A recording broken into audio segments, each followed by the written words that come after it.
Hi everyone. Okay, so last week I did a video about Matthew Hussey's confidence challenge, and um, honestly, one of the things that I'd like to do with my channel is to try and untangle what for me are some of the problems surrounding popular dating coaches nowadays. Now, in previous videos that I've made, I spoke about how I, for a long time, um, was pretty dependent on the advice of dating coaches. I went through a very long and turbulent time in my dating life. It was a very painful time in my life.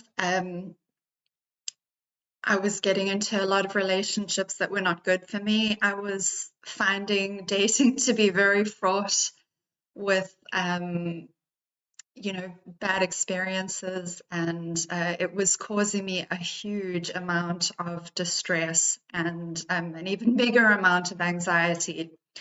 I'm someone who is very prone to anxiety because of my childhood, and anxiety is something that I have grappled with for most of my life.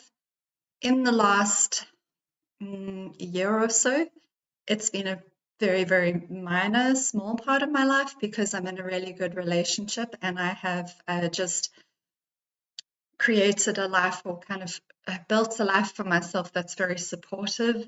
So I don't get triggered much nowadays, and I feel as if I have a very good handle on my well-being, where I am in my life at the moment. I'm very happy, I'm very at peace most of the time. Um, but there was a time in my life where I was really in deep distress over my love life, particularly.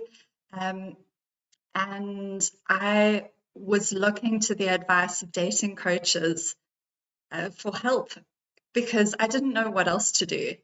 Um, and so honestly, I think these dating coaches led me further away from where I actually needed to be. And they actually caused me a lot more confusion and a lot more distress than I actually needed to experience.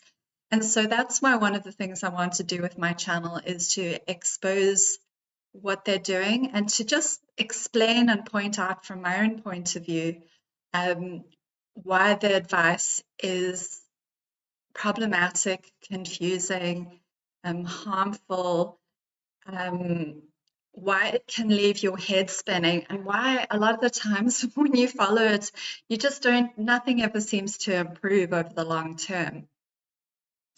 Because this was a whole long journey that I untangled for myself. And it really left me with a very passionate desire to help other people who might be experiencing the same thing, other people who might, like me, also have trauma in their background, maybe who really struggle with anxiety and who have found themselves continuing to get into relationships where their anxiety is aggravated, and they go to dating coaches for help because they're in a desperate place. I mean, when I think back on some of my darkest times um, in the past when I was dating, um, the pain was indescribable. The distress I was in was like nothing I can actually put into words. I wouldn't wish it on my worst enemy. Um, and so, and coaches like Matthew Hussey and like the coach I'm going to cover in my video today come along as kind of white knights or saviors to people like me who are in those situations, presenting themselves as having the answers and the solutions to your problems. And they kind of hook you into putting so much faith in them. And at the end of it, you feel even more confused and more exhausted and more drained. You might have, like, things might make sense here and there, But on the whole, nothing really comes together, and you don't actually see any appreciable improvements over the long term. And I eventually, untangled all of that for myself. And so I'd really like to help other people do that as well. So there are dating coaches out there who I think are much easier to recognize as problematic, like the likes of Andrew Tate. Is someone who is relatively easy to recognize as a problematic person. I mean, I think he is someone most of us can see is perpetuates very toxic advice. But there are others who are much more kind of who are also high profile, who are much more low key than people like Andrew Tate, who are also, in my opinion, perpetrating a lot of harm to the people who follow them. Matthew Hussey is one of those. And this coach, Adrienne Everheart, I believe, is another one who is also, she's kind of more subtle than people like Andrew Tate, but I think that her advice is doing damage.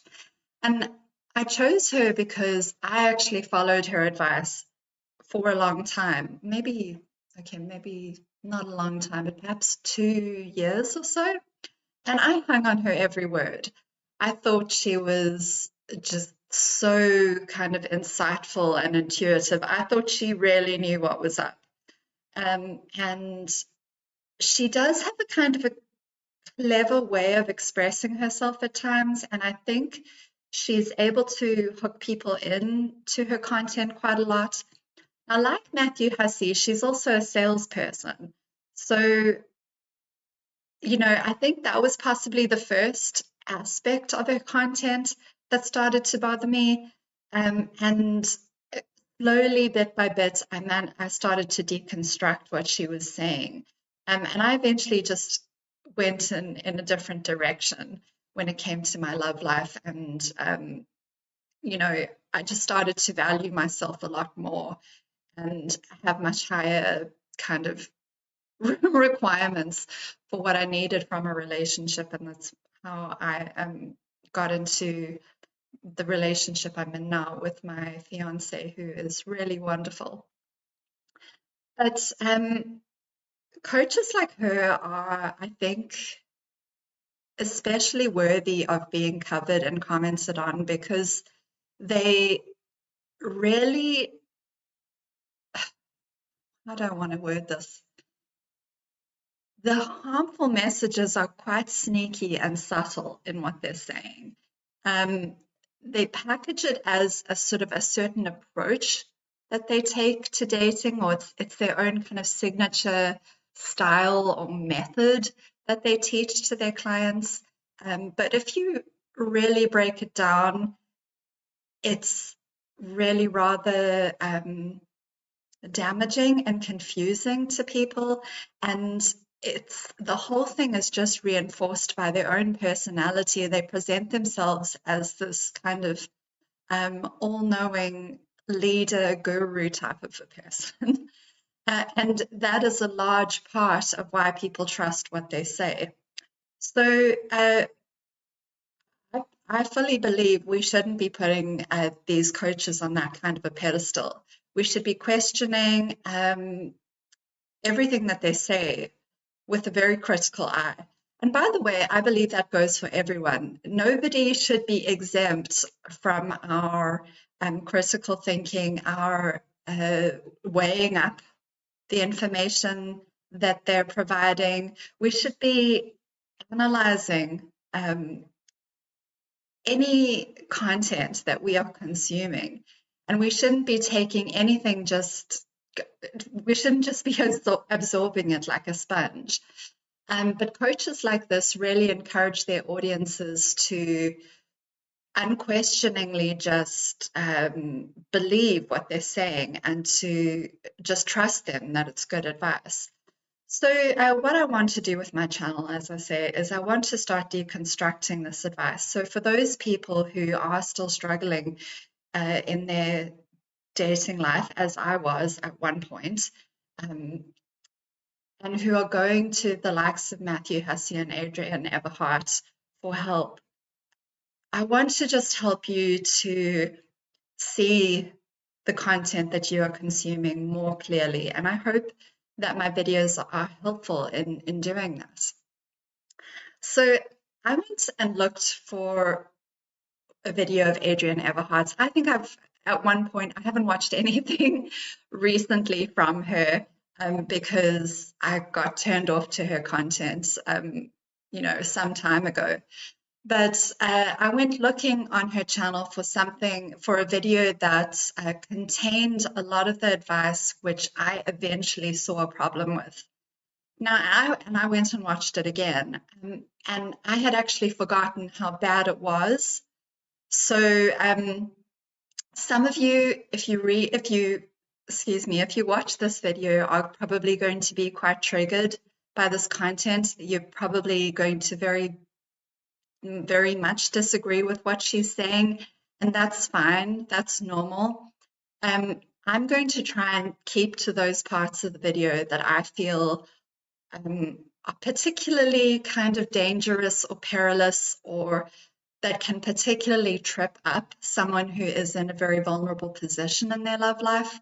I don't want to criticize absolutely everything about this coach's approach or method, because possibly there are people for whom this style of dating and of seeing relationships does work to an extent and is helpful.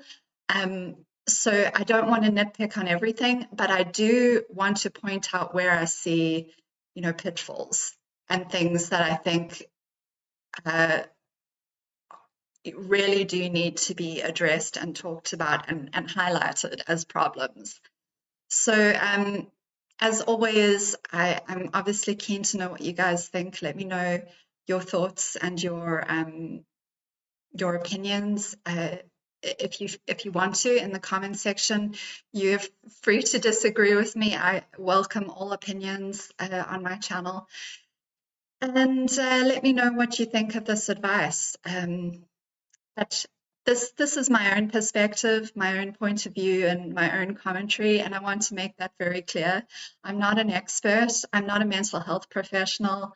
I am someone who has lived these experiences and kind of come out the other side. And I have a lot of thoughts, and I've done a lot of deep work and analysis of these sorts of issues.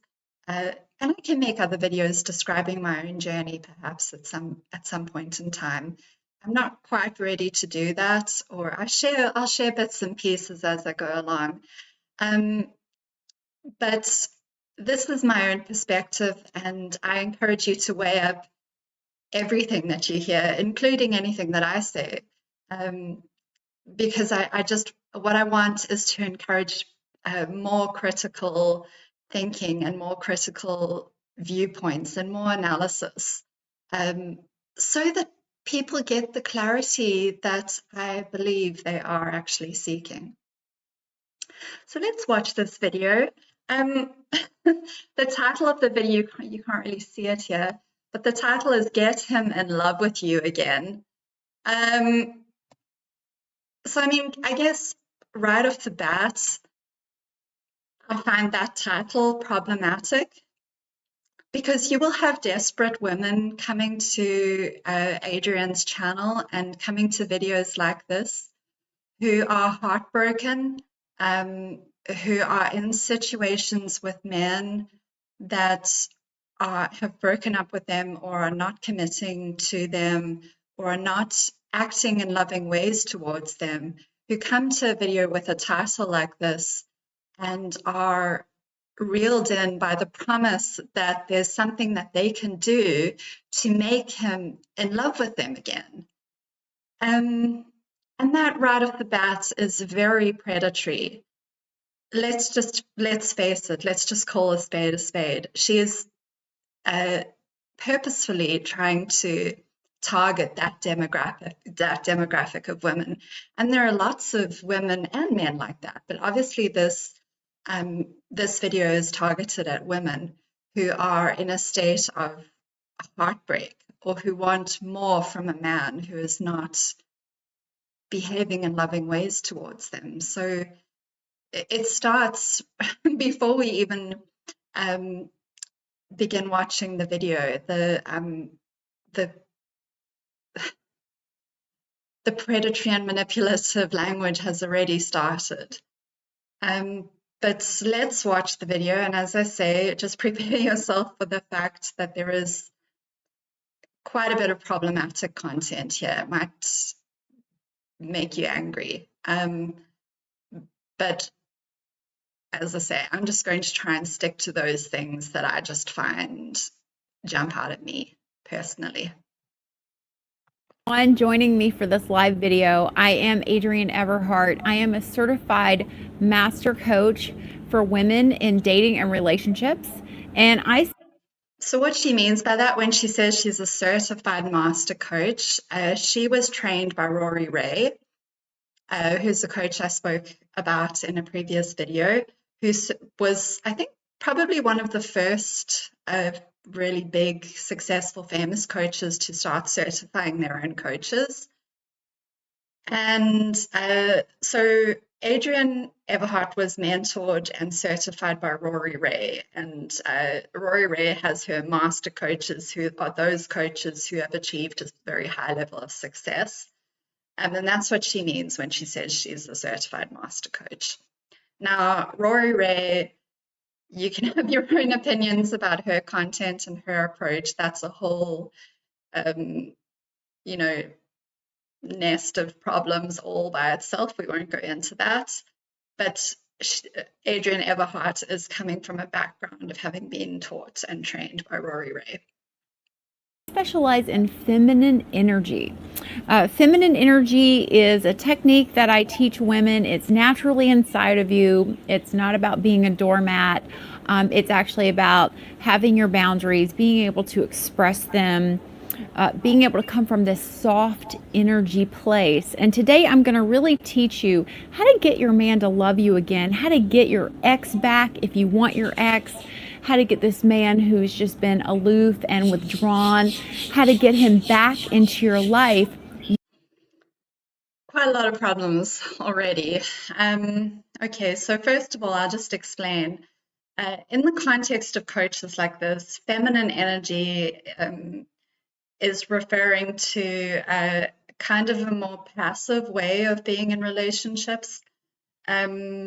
They call it leaning back, where the woman is expected to not do the initiating in the relationship. She is kind of more receiving a man's attention and communication, and he is the one doing the majority of the work, or making the majority of the effort.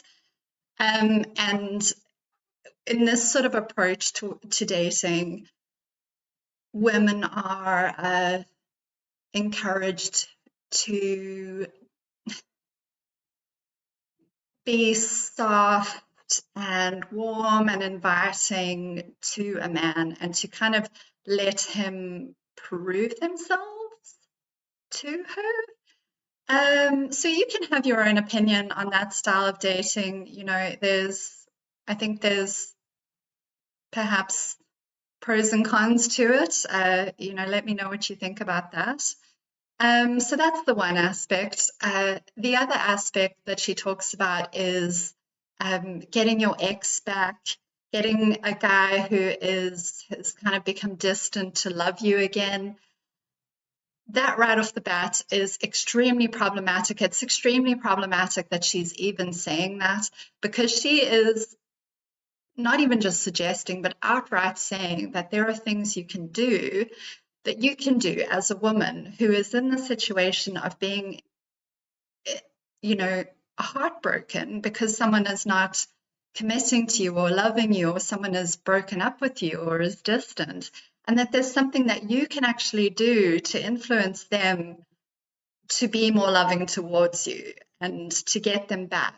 That's problematic language right there and then, because for those women who are desperate, the ones I talked about, whom she is targeting, that is exactly the kind of language that the anxious part of themselves wants to hear. It wants to feed on that. It wants to think, okay, so if I can just try hard enough, if I can just do these strategies, these tips and tricks, I can somehow influence this man to come back to me. And they get caught up in this endless loop, this cycle of being down on themselves because they think they're not doing the strategies, properly, and that there must be something that they can do to turn the situation around. Now, this is part of the confusion that you get caught in when it comes to dating coaches like this. Because on the one hand, they'll say things like you need to have boundaries and you shouldn't accept bad behavior from a partner and you should walk away from relationships that are not working and that where the person's not treating you properly or not being loving towards you. And yet, on the other hand, they imply that they can teach you strategies which will turn it all around. They're totally contradicting messages. And I believe it's all very intentional. These coaches know what they're doing, and it's all to sell a product at the end of the day. It's to sell their courses, their books, their programs. That's why they tap into these whatever message suits the narrative that they're trying to push at the time.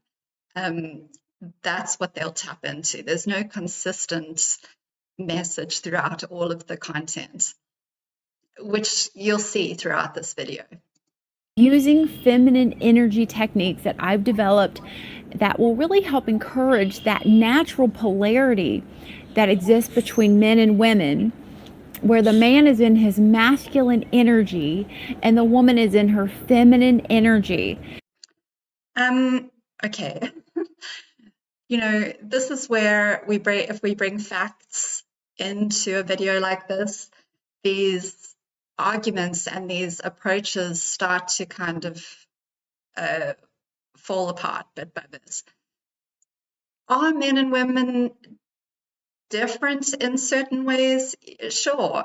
But is there a whole lot of gray area in between, masculine behavior, like typically masculine behavior and typically feminine behavior? Also, yes. She is talking about the polarity between masculine and feminine, and to an extent that exists.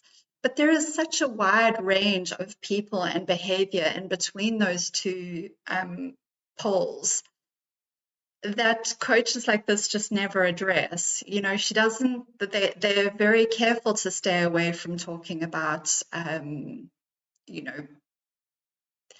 people who are not very masculine or not very feminine, or people who are LGBTQ, or people who are kind of non-binary, or who are, who don't fit neatly into those two opposing genders and gendered behaviors.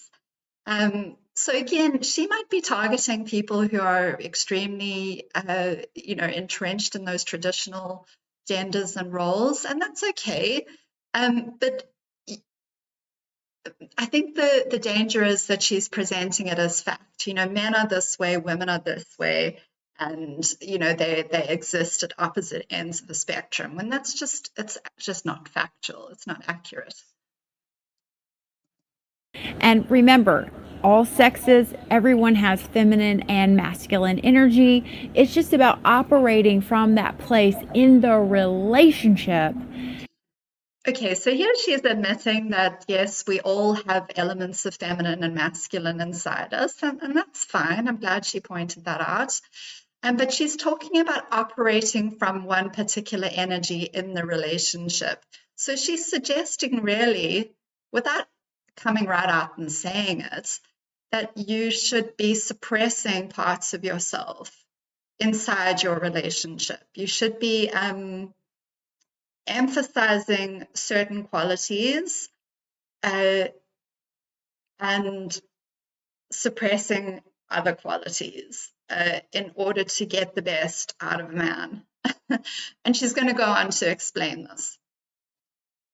Where you want to be feminine with the man, and you want him to be activated in his masculine energy, which will want to claim you, make things happen for the two of you, love you, be very devoted to you, want to. Okay, a woman being more feminine is not automatically going to make a man want to claim you, be devoted to you, commit to you, do things for the relationship.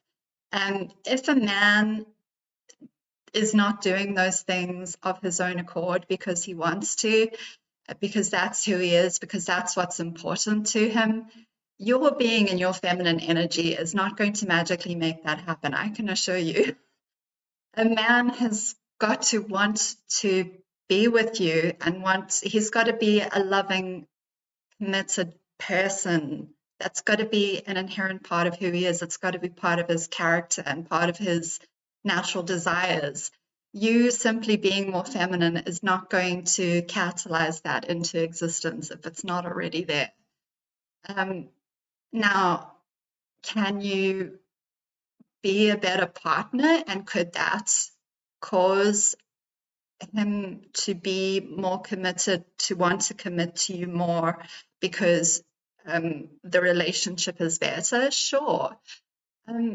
But just simply tapping into your feminine energy is not going to make him a different person. If he's non-committal, if he's selfish, if he doesn't want to be with you, you being feminine or tapping into your feminine energy is not going to ultimately change that. And I think for me, that's the most problematic element of this coach's advice, especially in this video. To serve you in a way and protect you and provide for you. Not that you can't contribute and do those things as well, but you will also be in this receiving energy, which creates the space for the man to do this. And she's really suggesting here that you becoming more feminine using her methods is going to cause the man to suddenly just start showering you with things. He's going to want to provide for you, do for you, just simply by you being more feminine. And it's just not how it works. I bought into this lie for a long time, and that's why I can attest to the fact that it is a lie. Yes, being more kind of gentle and appreciative of your partner does encourage, and caring does encourage them to want to do nice things for you if they were already predisposed to do nice things for you. But it's not going to make a selfish, uncaring person suddenly want to do nice things for you. If they are uninterested and just don't want to do those things, you being feminine and sweet and encouraging, him to be in his masculine energy, as she calls it, is really not going to cause him to have a personality transformation. a man will have more testosterone. He will feel better about himself. He will feel more activated in his energy. And so will a woman in her feminine energy. We will be less anxious. We will sleep better. We will not be over functioning. Okay, again, feminine energy is not a cure for anxiety. And I already know this because I spent years trying to put advice like this into practice in relationships that were causing me a lot of anxiety. I was trying to implement advice where I was trying to desperately make myself not be anxious.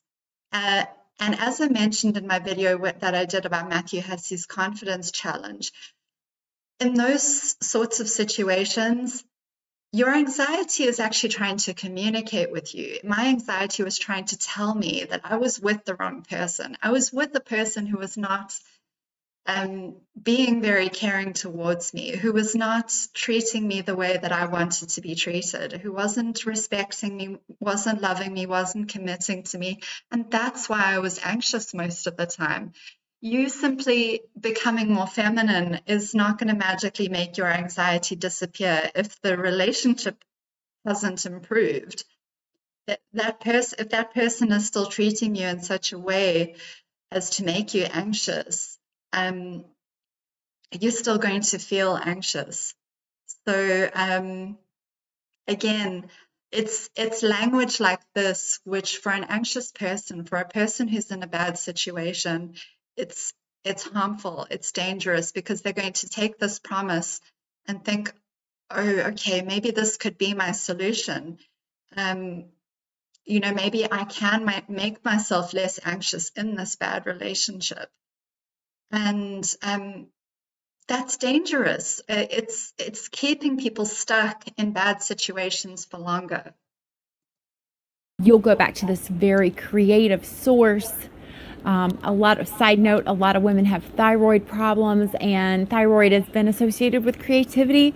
If you believe in that sort of thing, it's just kind of ironic that women suffer from so many autoimmune and things like this, and we're living from a place of masculine energy that's keeping our This is complete pseudoscience. And you find dating coaches like this do spout pseudoscience quite a lot, as if it's fact. So just be on the lookout for that. Hopefully most of you can recognize it when you see it. It's not backed up by any kind of research or any actual facts. It's these bits of information that they sprinkle in there to try and give their advice more credibility. Just be careful of that. energy amplified too much to a place where it affects our health negatively. So we're going to work on that. So she's saying women's masculine energy is what's causing them health problems. What do you guys think about that? So just for clarity, when she talks about masculine energy, a woman being in her masculine energy, she's talking about women being problem solvers, breadwinners, women working hard in their jobs or doing a lot of things at home, juggling a lot of tasks and being very proactive. And yes, those things can cause stress. But I would argue in those sorts of situations, if a woman is feeling drained and exhausted and stressed out, it's probably the tiredness and the stress that is affecting her health. And I don't know that I would call it her being in her masculine energy, because again, I think in a way that's just shaming women who are trying to get things done. I think, to be fair, I think she is trying to be helpful here. I just think this sort of language, much like what we saw with Matthew Hussey, it's shaming people and trying to kind of nudge them to take action based on a sense of shame. Oh, well, I'm letting myself down, I'm harming my health because I'm, making all this effort. And again, it's not backed up by any kind of science, any sort of facts. She's just, saying it's nonsense. She's just saying things for the sake of reinforcing her theory about masculine and feminine energy. That today. Now, this video is about how to get a man back into your life, how to get that love back into your life. I run a very popular group on Facebook called I Heart Love Academy, and I host my classes from there and all sorts of things. But anyone can join. It's totally free. Here's who this video is not for.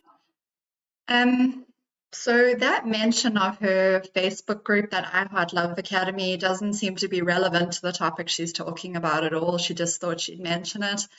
I have actually spoken about her Facebook group in a previous video. I didn't mention specifically that it was her Facebook group, but that is a Facebook group that used to exist. It's now a paid group where you have to, these days, it's you have to pay to join that group, but it used to be a very, very large women's group where Adrienne and her moderators would very heavily market Adrienne's products on that group. That group was really problematic. I was part of it for a very short while and I just found it extremely toxic. I can make a whole separate video about that, but I probably won't. But anyway, nowadays it's a group that you have to pay to be a part of. It never fails. I have a client who tells me they want to start over with a person in their life that they loved, and they'll tell us the story. And some very well-meaning women will say, next, pass, run. Those sort of comments, I understand why you would want to give them to someone, but you're judging their situation. And okay, so she's talking about a situation where a woman is in a bad relationship and she asks for advice and people around her say, run from that relationship, pass on that guy, next him, you deserve better. And she's saying that that sort of advice where people are telling her to leave the relationship is not helpful because they are judging the relationship. I see where she's coming from to the extent that I think people do judge the relationships of others, but I also think it comes from a place of concern. Obviously, there's something in what that woman has shared about her relationship which has caused those around her to feel very concerned by it. Now, them simply saying run or pass or next is not going to necessarily make that woman take action to leave that relationship. But I think people are just hoping that she will see how bad it is. Coaches like Adrienne don't like it when people do that because it undermines their ability to come in and offer the solution. So she wants to be the one to come in and market a solution to this woman to help her turn the relationship around. She doesn't want her to just leave the relationship. I think that's part of it. But I also think perhaps she does have a point in the sense that just telling someone they need to leave a relationship doesn't usually work. They have to get to that point on their own. They have to walk a journey to get to the realization where they want to leave the relationship or they feel ready to leave the relationship. I spoke about this as well. You can't force a solution on someone when it's your solution and not theirs. It has to be authentic. It has to come from the inside. Otherwise, it won't stick. It won't work. But I do think that coaches like this have a kind of a hidden agenda for why they don't always just want someone to leave a bad relationship. They want to be the one to come in and sell the solution as well. I'm sorry, that's just my own cynical viewpoint. you are here on your journey for you. You're not here to pass, next, or run. When you do pass, next, or run, you don't really learn anything. It's very easy to do that. Well, I would disagree, Adrienne. I think you do learn something when you see a person with problematic behavior or they don't treat you the way you'd like to be treated and you pass on them. You are sending the message to yourself that this is behavior I don't want. I don't want a person in my life who does this. I'm going to use an example. I was on a date once with a guy who was taking me out to dinner, and we were walking up to the restaurant, and he walked in ahead of me through the door to the restaurant, and it was one of those swing doors, that you have to push quite hard to get it to open, and then it just kind of swings shut again. He let the door swing closed in my face behind him. And I was like taken aback by that, because I thought, wow, that's rude. That's really not just rude. I think that's not something I would ever do. It's kind of uncaring. Now, I think a dating coach like this would tell me to overlook that and try and learn something from the situation, and not just immediately next or pass or run from a guy like that. But for me, I didn't want to be treated that way. I didn't like that. The guy at my date didn't say sorry for doing that. He didn't even seem to have noticed that he had done that. That is something my fiance now would just simply never, ever, ever, ever, ever do, and never has done. So that's a small example. I didn't immediately next the guy based on that one action, but I had got to a point in my self-esteem where I noticed things like that. And I didn't want to be with someone who treated me in that way, no matter how kind of insignificant that act might have seemed to someone else. For me, it wasn't good enough. It wasn't how I wanted to be treated. And I learned that about myself that night. I'd actually never had someone do that to me before, let a door swing closed in my face. And I learned that night that that was something I didn't really want for my relationship. So it's not true that you don't learn anything by nexting. You actually can learn a lot about how you want to be treated by saying no to things that are just not good enough for you, or not what you want to invite into your life.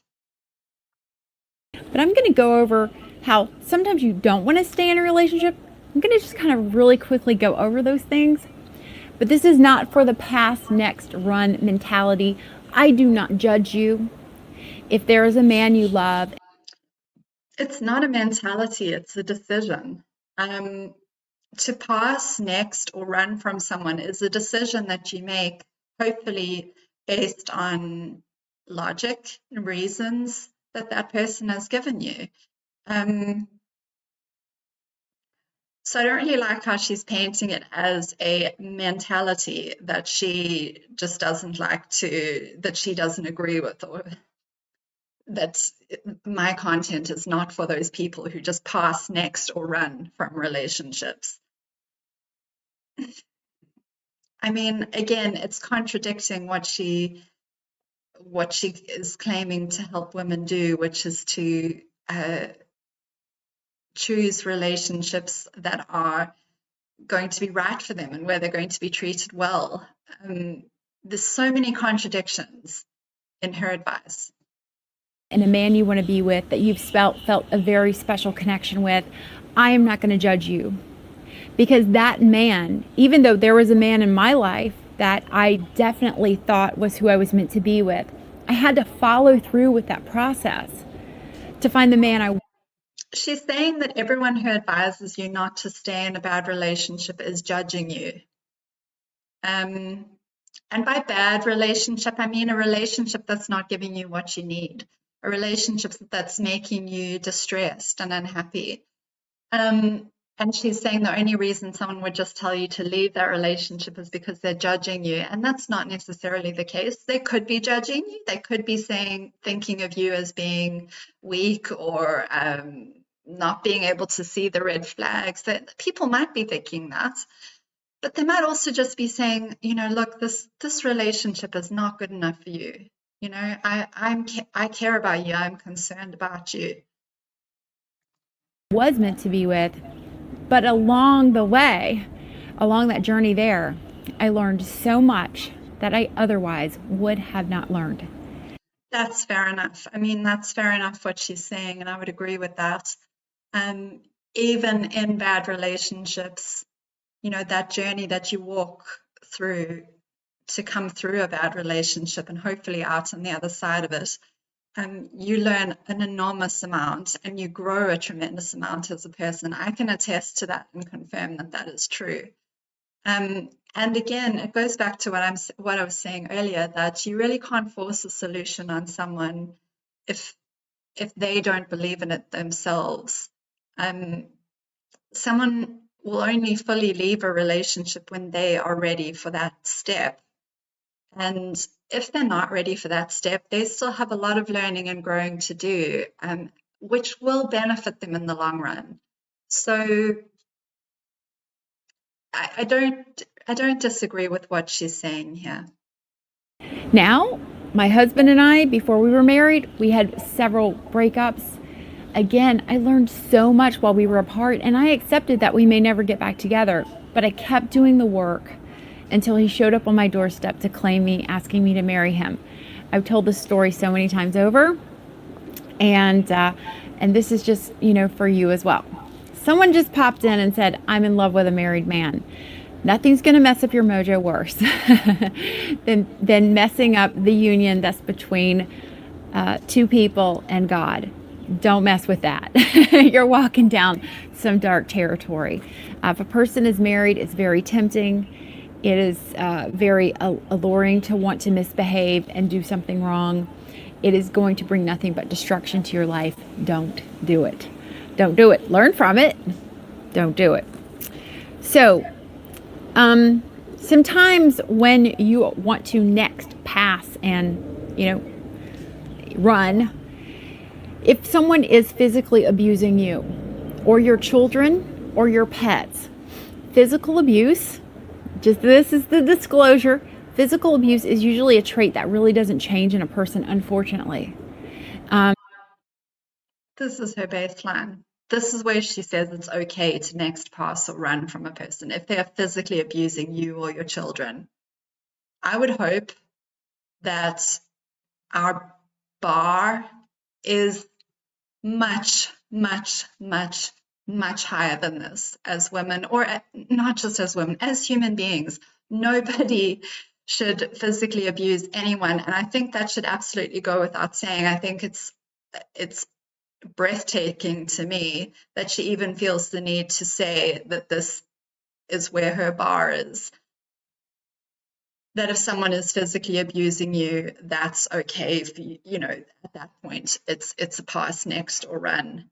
Physical abuse is, under no circumstances should anyone tolerate this. This is not a pass, next, or run. This is the second you even think that someone might, in my opinion, if you even see a hint that someone might be physically aggressive, you get the hell away. You don't even give them a chance to land that first punch or to touch you in that way. And this is probably the biggest problem I have with this video, is that she's setting the bar so low. Emotional abuse should be a deal breaker as well, in my opinion, or it is for me. Anything that is disrespect, uncaring behavior is, for me, is a red flag. I believe that's where we should set the bar.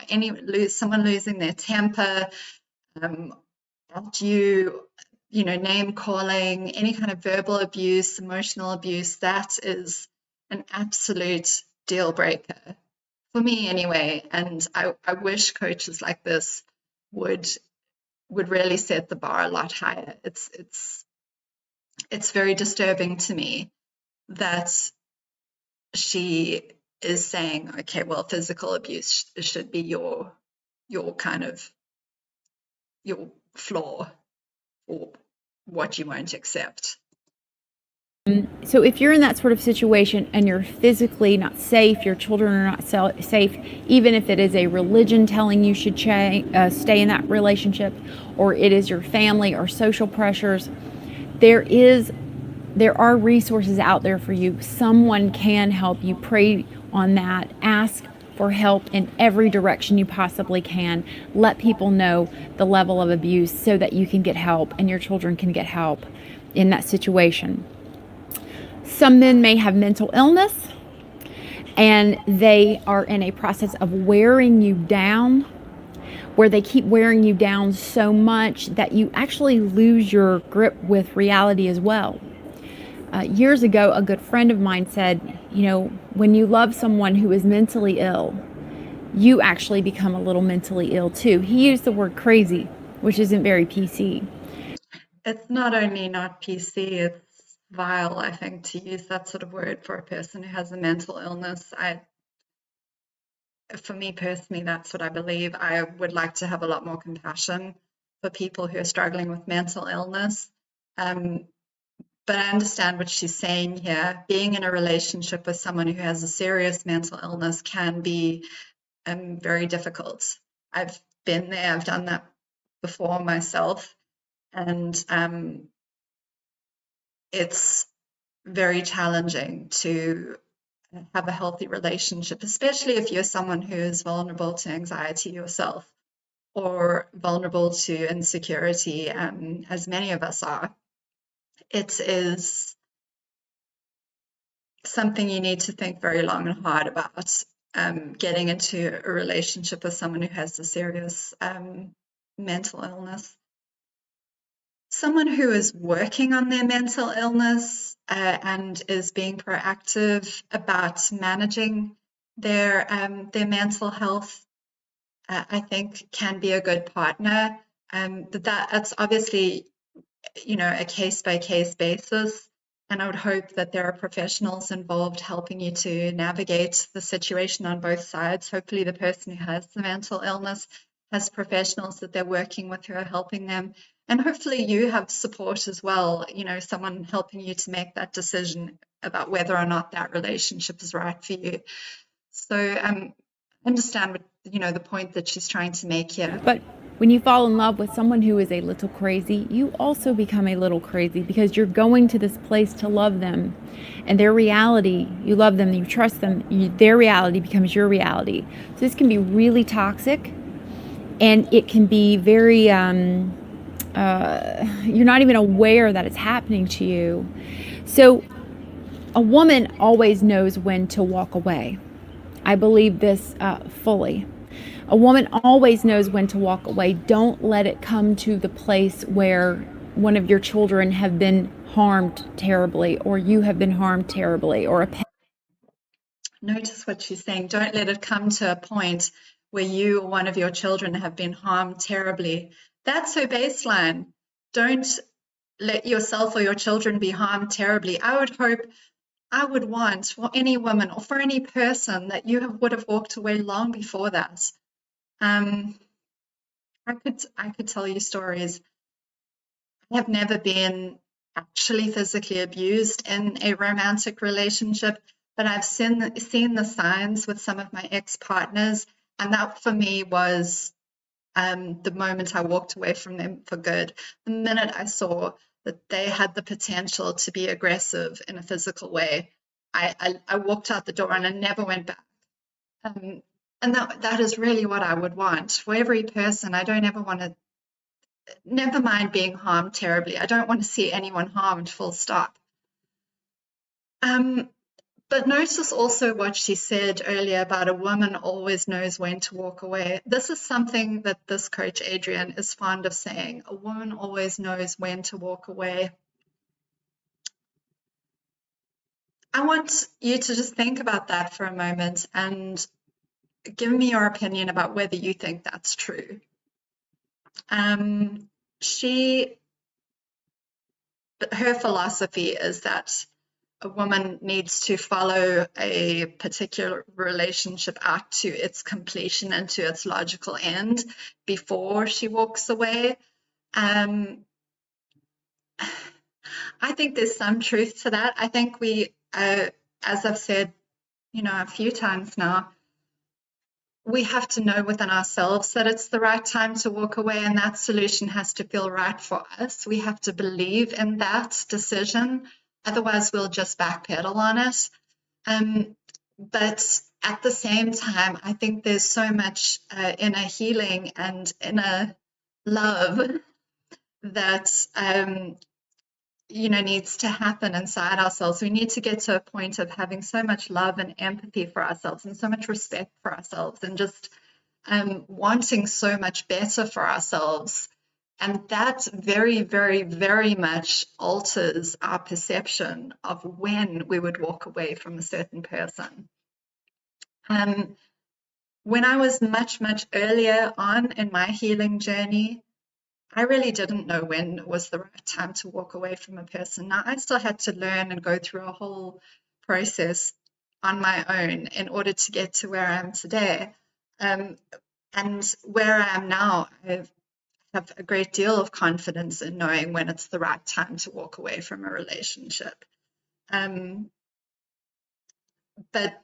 that it took me a long time to get to a place where I really felt confident in my ability to know when it was the right time to walk away from a relationship. For a long time, I would have stayed in a relationship long after the signs of being treated badly were, coming thick and fast. I would have stayed in a relationship long past many, many, many red flags. And there was a whole lot of inner work and inner healing and loving myself that I had to do to get to the point where I actually feel like I do know when it's the right time to walk away. So I don't really love this saying because I think it's only true when you look at it from a certain angle.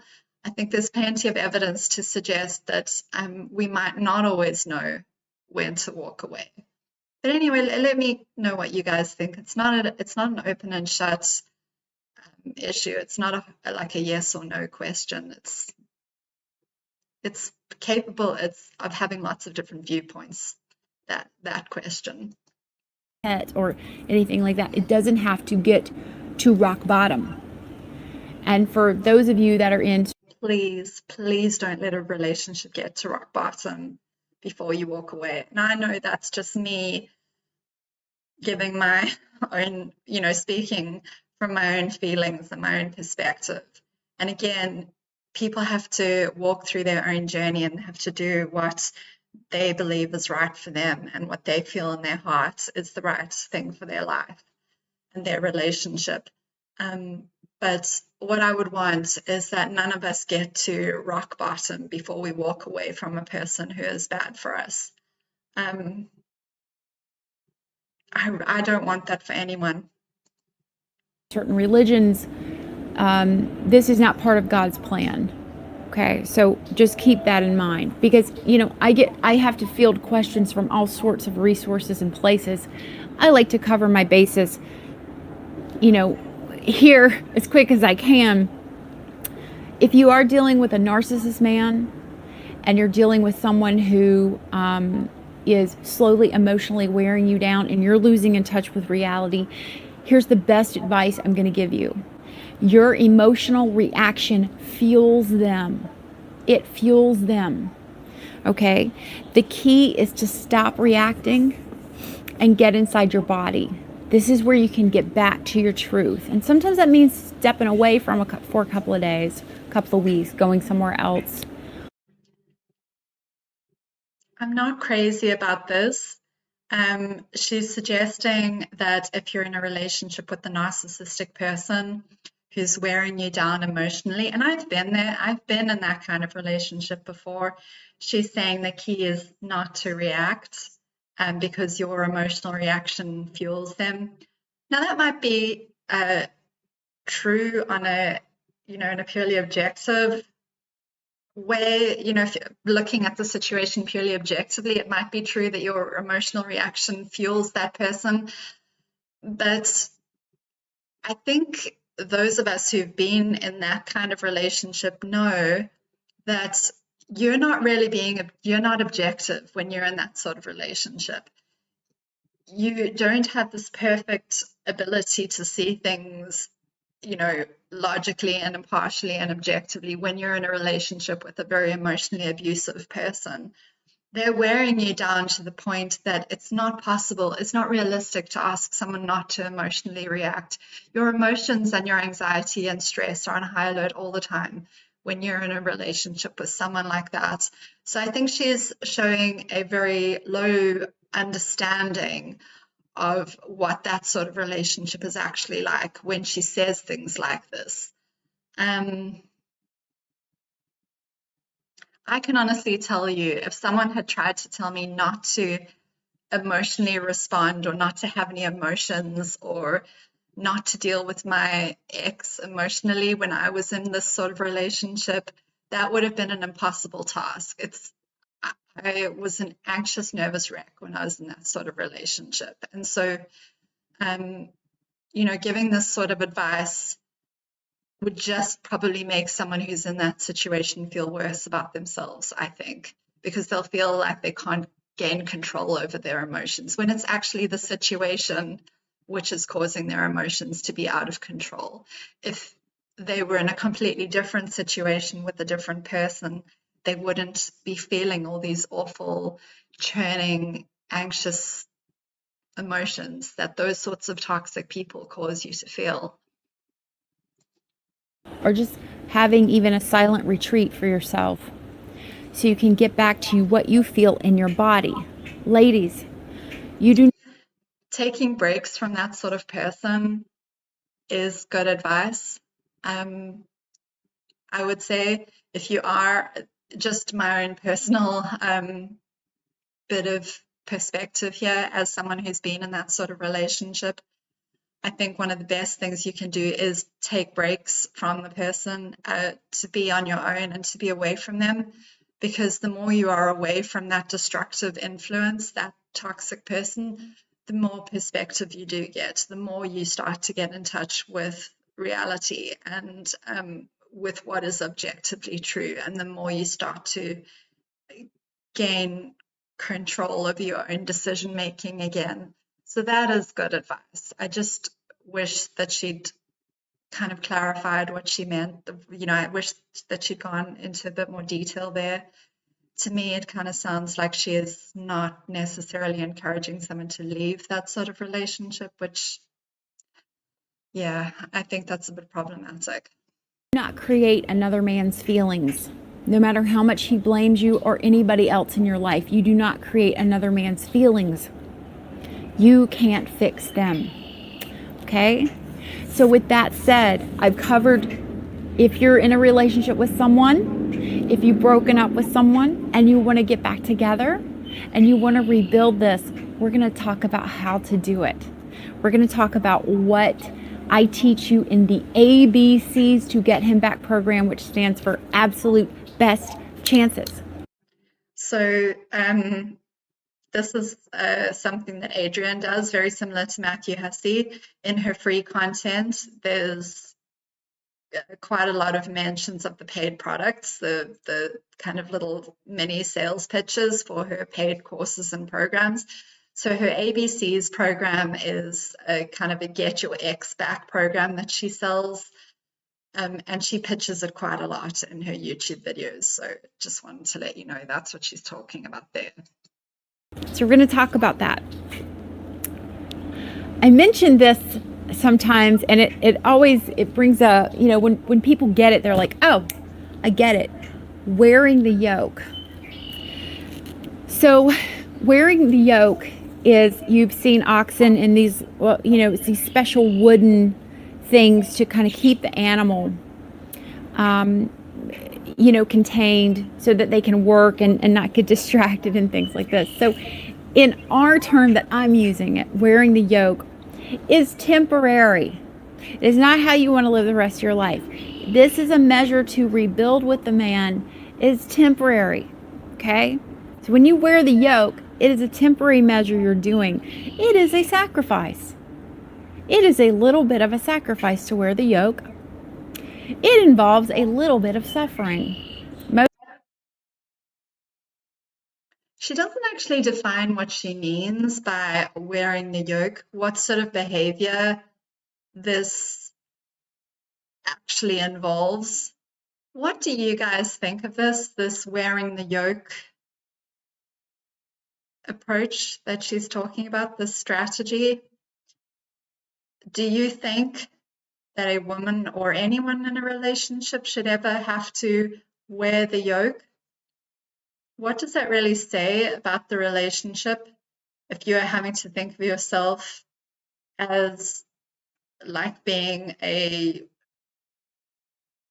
oxen with a big like wooden burden around your neck so that you are feeling confined and that there are things that you can't say or do? You have to just, walk this very tight, fine line with the person that you're with. What do you guys think about that? I'll offer my own thoughts in a minute. Mostly the type of suffering where you have to bite your tongue. Now, what is wearing the yoke? Wearing the yoke is that I can accept I'm in a relationship challenge with this person. I'm in a relationship challenge with. Notice the words that she's using here. She is calling it a relationship challenge. I'm in a relationship challenge with this person, which I believe is kind of whitewashing the situation. It's making the situation sound more harmless and benign than it probably is. She's not defining what sort of relationship this could apply to. So you could have someone who's in an emotionally abusive relationship who thinks, okay, well, I'm in a relationship challenge. They're not going to say I'm being abused or I'm just in a relationship challenge using her words. And I just need to wear the yoke. I just need to sacrifice myself a little bit. I just need to suffer a little bit in order to make this relationship work. Can you see how easily this advice could be taken to cause great harm to a person and to cause them to stay in a relationship longer that they really shouldn't be in? And it could cause them to allow themselves to be have more pain inflicted on them.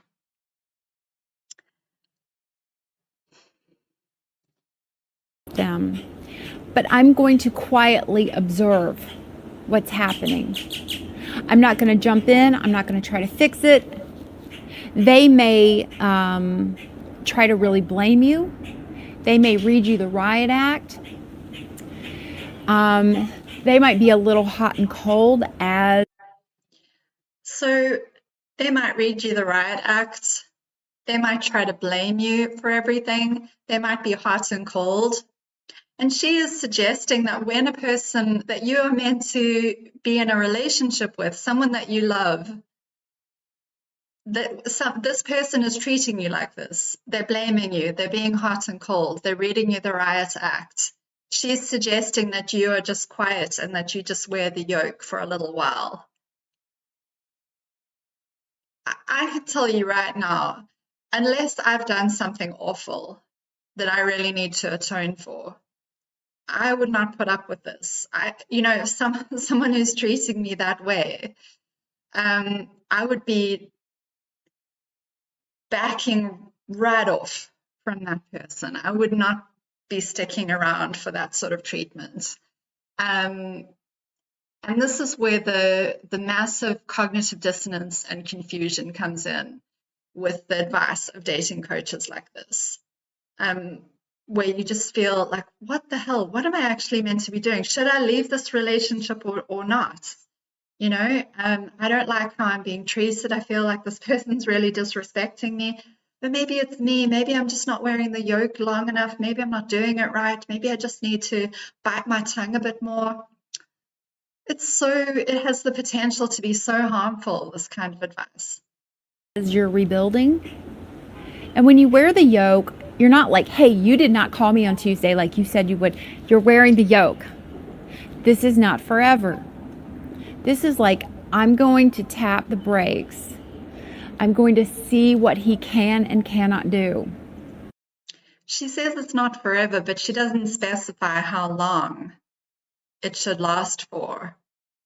or how much she doesn't, you know, talk about how much damage might be done in the process whilst you are wearing the yoke. How much damage to your own self-esteem, how much stress and anxiety you could be experiencing while all this is going on. She's just talking about women as if they're like these unfeeling pillars of concrete who can just stand there and just take all sorts of treatments, and they're just going to be stoical about it. I mean, I don't know about any of you, but when I was in that sort of relationship, this is just not realistic. It's not realistic. Would not have been good for me at all. I'm going to observe this. I'm going to listen. So you're wearing that yoke. You're watching, you're observing, you're listening. You're not jumping in and trying to fix it. You may be told you're wrong, you're bad, you messed up. And I want you to just kind of, just listen. Just listen. That's wearing the yoke. Okay? You do not want to end up in a metal yoke. You do not want to end up nailed to a cross. She's talking about listening, and that's fair enough. I think there certainly is a place in a relationship for just listening and not jumping in and trying to offer your opinion all the time and trying to fix things all the time. There is a place for just giving space to that other person and hearing them out, even if you don't agree with what they're saying, at least just letting them get things off their chest. And, the two of you might be able to work out some kind of solution or compromise at a later stage. So I get what she means. Then she follows it up by saying you don't want to end up in a metal yoke or nailed to a cross. What on earth does that mean? That sounds really sinister. Is she suggesting that if you let this yoke wearing thing go on for too long, you could wind up in a really abusive relationship, one where you're being verbally and mentally and possibly even physically abused? Why is she giving advice that could lead someone down that path? I don't understand this, or no, don't understand it. I don't like this. It's not getting a woman any closer to a truly loving relationship, I think. This is a temporary thing that you're doing to rebuild. Okay? Number 2, and I'm saving number. Okay, she uses this word rebuilding. But again, this is another one of those very vague terms that dating coaches like her like to use. And she in particular likes this word rebuild. What does that mean? What does rebuild mean? Because in my perspective, to build a relationship or to rebuild a relationship, both of you need to be committing and investing and making an effort. And what she's described, wearing the yoke and him kind of verbally berating you and you're wearing the yoke and just listening and taking it, that to me sounds a bit like a power play or some kind of toxic dance that you're doing. It doesn't sound like building or rebuilding to me. Number 3 for last, because I cover it in the ABCs, and it is super important to know. Number 2, you have to make his world better in some way. I don't mean you have to make his world better, but he has to feel like having you in his world makes it so much better. Food tastes better. The air smells cleaner and clearer. Life feels better with you in it. Ladies, I can't stress this enough. He has to absolutely feel that having you in his life makes his world better. Life feels better with you in it. Ladies, I can't stress this enough. He has to absolutely feel that having you in his life makes his world better. And if you're like, I don't know if I make his world better, think about that. Think Okay, so this is another one of those pieces of advice that I think has the potential to be um, really harmful and to be really misconstrued by women who are in a vulnerable position because they are experiencing heartbreak or distance related to a man or a partner, uh, and that this is something that they are trying to fix.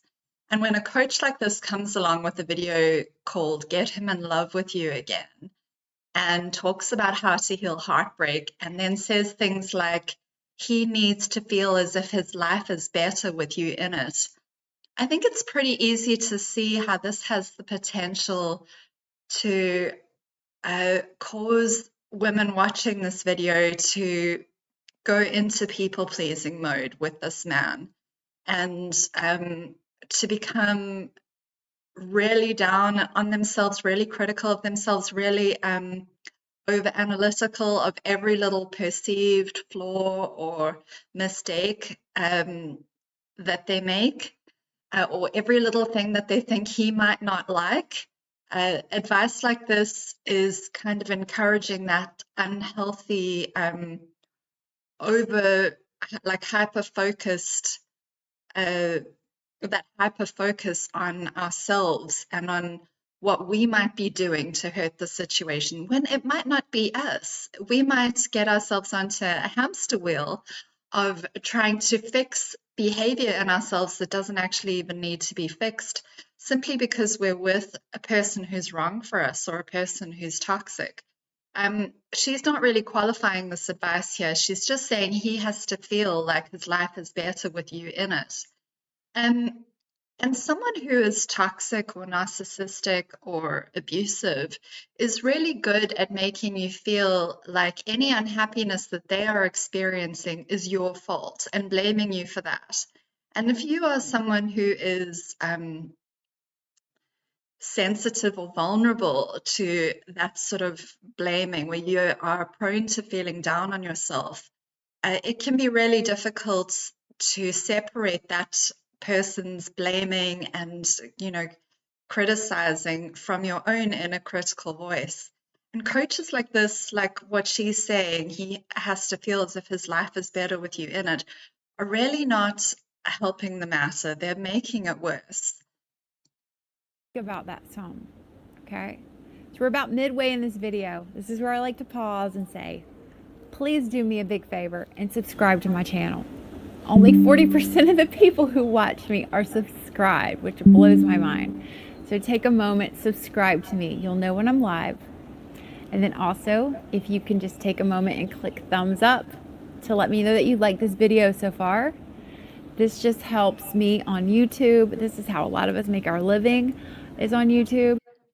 I'm just going to go on a very small personal aside here that is a little bit of a personal pet peeve for me. And I know it's not really related to the advice that she's giving, but it bothers me when influencers who are already really massive, who have tens of thousands of subscribers or hundreds of thousands of subscribers, kind of are all like, well, oh, well, if you could just give me a thumbs up or just subscribe to me, it really helps me. It helps me out. It helps me to get the word out.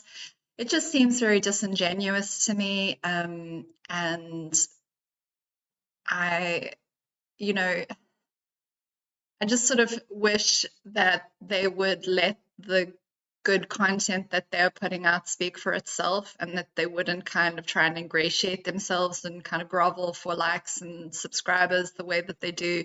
It's just my own personal feeling on the matter. Um, but maybe it's, maybe other people don't feel that way about it. And so it helps other women find us. It helps us, get discovered on YouTube. So please. By the way, she's sitting at over 160,000 subscribers.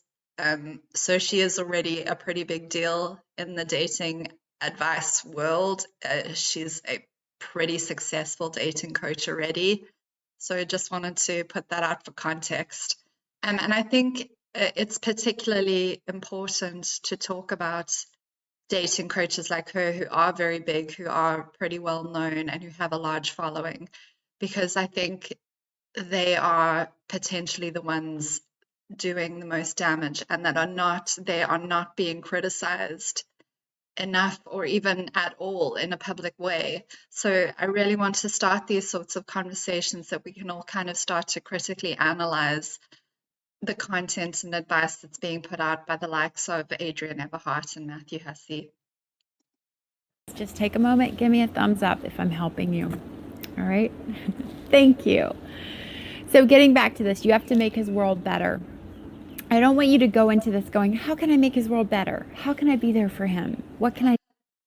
So she's saying she doesn't want to go into this with us thinking, how can I make his world better? How can I be there for him? But she's just said he needs to feel as if his world is better. It's the exact same words.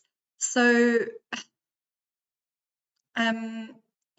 this is where this kind of advice can so easily be confusing and so easily be possibly misinterpreted, or it just kind of sounds like word salad or jargon, or, it sounds like this indecipherable nonsense that, we can't really make sense of. What do you mean, make his world better? And if you want us to think about how can we make his world better, but you don't want us to go into people pleasing mode, then what exactly do you mean? I mean, I think I'm a pretty logical, straightforward person, and I really have trouble understanding dating coaches when they talk like this. It irritates me because I just want to get to the heart of what they actually mean. I do. The man is looking for something he feels inside his heart that he cannot get by buying something, that he can't get from any other woman but you. It is. Well, I mean, I agree. Love and relationships are, a lot of it is about connection. It is about a feeling that we feel inside our heart, which is somewhat intangible. And I would just say that intangible feeling of love that one person has for another is not brought on by us doing things to make someone's world better. It should just be by being who we are. And yes, you have to work at a relationship in order to help to support one another. And you do want to obviously make your partner's life better. But it shouldn't be a persona that we put on. It shouldn't be this, this striving, driving force inside ourselves. We should be able to arouse those feelings of love in our partner by being ourselves. That's my belief anyway. So she's also saying he needs to feel something from you that he can't get from any other woman. And again, that's really not something I think that we as individuals have control over. Either who we are, you know, does it for our partner and is someone that they feel that they can love, or it isn't and they want someone else. It's not really about trying to kind of conjure up some unique mystical quality in ourselves that, we feel they would never be able to find elsewhere. The truth of the matter is that we, as human beings, as much as we might like to believe in the idea of soulmates, and whatever your theories or beliefs about soulmates and, there being one perfect partner for you are, whatever your beliefs are, the truth of the matter is that human beings have the potential to be happy with a number of different people. It's not really that there's only one person in the world who can make us happy. And I think, again, this is a harmful philosophy perpetrated by some, or perpetuated by some dating coaches, that we need to somehow have this unique and indescribable quality or connection with a person, so that they feel like they can never lose us. It's just, that's not how relationships work. It's not realistic. It's not the reality. We all have the potential to be happy with a number of different people. There's not just one perfect person for us. And we shouldn't be so hard on ourselves if a relationship doesn't meet this like indefinable mystical quality that a dating coach has said it should meet. I think that's silly. We should strive to be happy and content and at peace. We should feel loved and secure in our relationships. But beyond that, to put these unrealistic expectations on relationships is just, I think it's setting people up to feel like a failure. A warm, wonderful feeling of peace and really going back to a simpler time in human evolution where this man feels like he is really providing for this family and he is needed and grateful for to have him. Yes, I mean, I'm sure that is a good feeling for a man to feel, but she's suggesting that a woman can help a man to feel that way. I mean, should we be appreciating our partners? Yes, absolutely. If they are working hard and providing for us and taking care of us and making an effort in the relationship, yes, we should be appreciating our partners. We should be grateful for them. We should be respecting them and loving them and treating them as special. But if a man is not providing, isn't actually investing in the relationship, a woman can't make him feel as if he is, if his own effort is not there. She's kind of suggesting that a woman can inspire this feeling of feeling like a man and as if he's providing and as if he's appreciated in him without him doing anything. So I just wish that she would be a little bit clearer. If that's not what she's saying, I wish she'd be a bit clearer about it because, again, it has the potential to make women feel as if it's all down to them and their own effort, and they just need to frantically try to cause the man to feel these feelings. Or at least I know that's how I felt when I saw content like this from her back at a time when I was in a low spot in my dating life.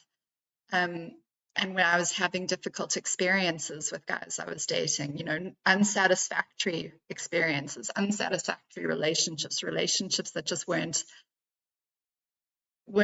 going anywhere or weren't they just weren't moving forward. They were making me really insecure and unhappy. And I would see content like this and I would feel that it was all down to me because coaches like this make you feel as if it is all down to you, as if you have the potential to turn it all around when that's just not true.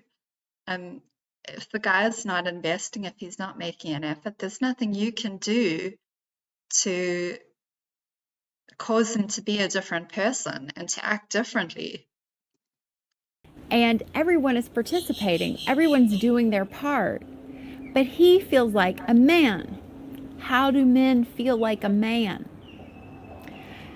When he goes to work and his boss is telling him everything to do all day, and he has to answer to his supervisor and he has to answer to the angry client or whatever it means, the man still feels like a man. He's just not alpha. Okay, he's just. Well, women who work are also in that situation. They also have to answer to their boss and to their clients and, complete all kinds of tasks. I'm not sure why she's presenting this as a uniquely male experience and why that caused. I mean, I understand, men might derive a certain sense of masculinity from doing their job that perhaps some is a little bit different from the way a woman might feel about her job. But again, she's kind of painting men as these mystical, unknowable creatures that we just have to kind of, as women, we need to placate them and we need to help them feel the way that they need to feel. It's not based in an understanding that there are two equal partners who are both going through their own experiences, that both partners need to be understood. Both partners need to feel safe and, and understood, and both partners need to be loved and respected. It's not just the man. It's not alpha at that point. And men live by that rule. This is why women sometimes have such terrible times, is that we're challenging each other for alpha. Okay. I can honestly say, and I'm being completely genuine when I say this, in my place of work, and I work with other women, mostly other women. My company is almost entirely women. There are only 2 men in the whole company. And I'm surrounded by women all day in the office. And we don't challenge each other for alpha. We work as a team. So I really dislike this rhetoric about women challenging each other for alpha and competing with each other, because, like, is it a problem amongst women? It can be. It can also be a problem amongst men. It's not a uniquely female problem. And conversely, women are also capable of working very well in a team. We're capable of working in harmony with one another and not challenging each other and competing with one another. So I always feel sad when I hear this kind of thing. It tells me a lot about the culture and the environment that the person speaking comes from and the experiences they've had. And I feel sad that they probably haven't known what it's like to be in a harmonious harmonious relationships with other women that are not based on competition and jealousy and challenging one another. So I just wanted to point that out. I think it's worth bearing in mind where people like this are coming from when they speak like this. Okay. And there kind of is no alpha with women. It's different. That's another video. But he understands there's an alpha in this situation, and men play by that rule. That's why men can get into fistfights. The other guy wins. He goes to pick the guy up off the ground. He goes, "Man, you got me good." There is this language in their DNA that men accept that one man is going to have bigger muscles, more money, that faster car, whatever else. They accept it. Again, I just don't agree. I've seen men be very competitive with each other, even on an ongoing basis. I'm not certain that this whole kind of philosophy that men understand that there's a pecking order and they accept their place in that pecking order, and that one man has more money and bigger muscles and faster cars, and that they just accept where they are in that pecking order. I'm not sure that that is actually accurate. As I say, I've seen plenty of men compete with one another, and possibly even more intensely than women compete with one another. And they don't necessarily just accept their place. They are often vying for top dog with one another. So she's presenting it as fact, and in my opinion, it's not fact. It's how she's choosing to portray men in this particular narrative that she is promoting in this video. It's not how it always is.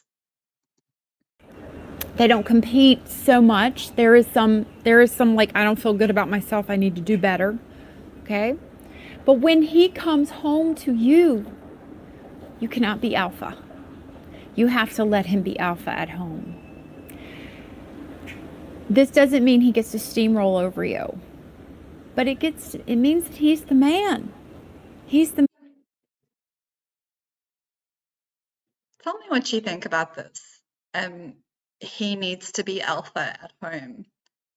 Doesn't mean he gets to steamroll over you, but he should be able to be the man. What do you guys think about that? Because there was a time in my life, some years ago, not that long ago actually, where I would have really bought into this philosophy that the man needs to feel like the man.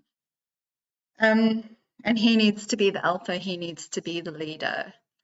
The way I feel now, being in a very happy, healthy, respectful relationship with my partner, I don't believe that there needs to be an alpha in the house. There doesn't necessarily need to be someone who's in charge and someone who just submits and follows. What I believe now is that the best relationship is a partnership. The best relationship is based on teamwork and mutual trust and respect, and mutually wanting what's best for the other person, and moving forward as a team, as a partnership, where neither one of you is top dog or alpha.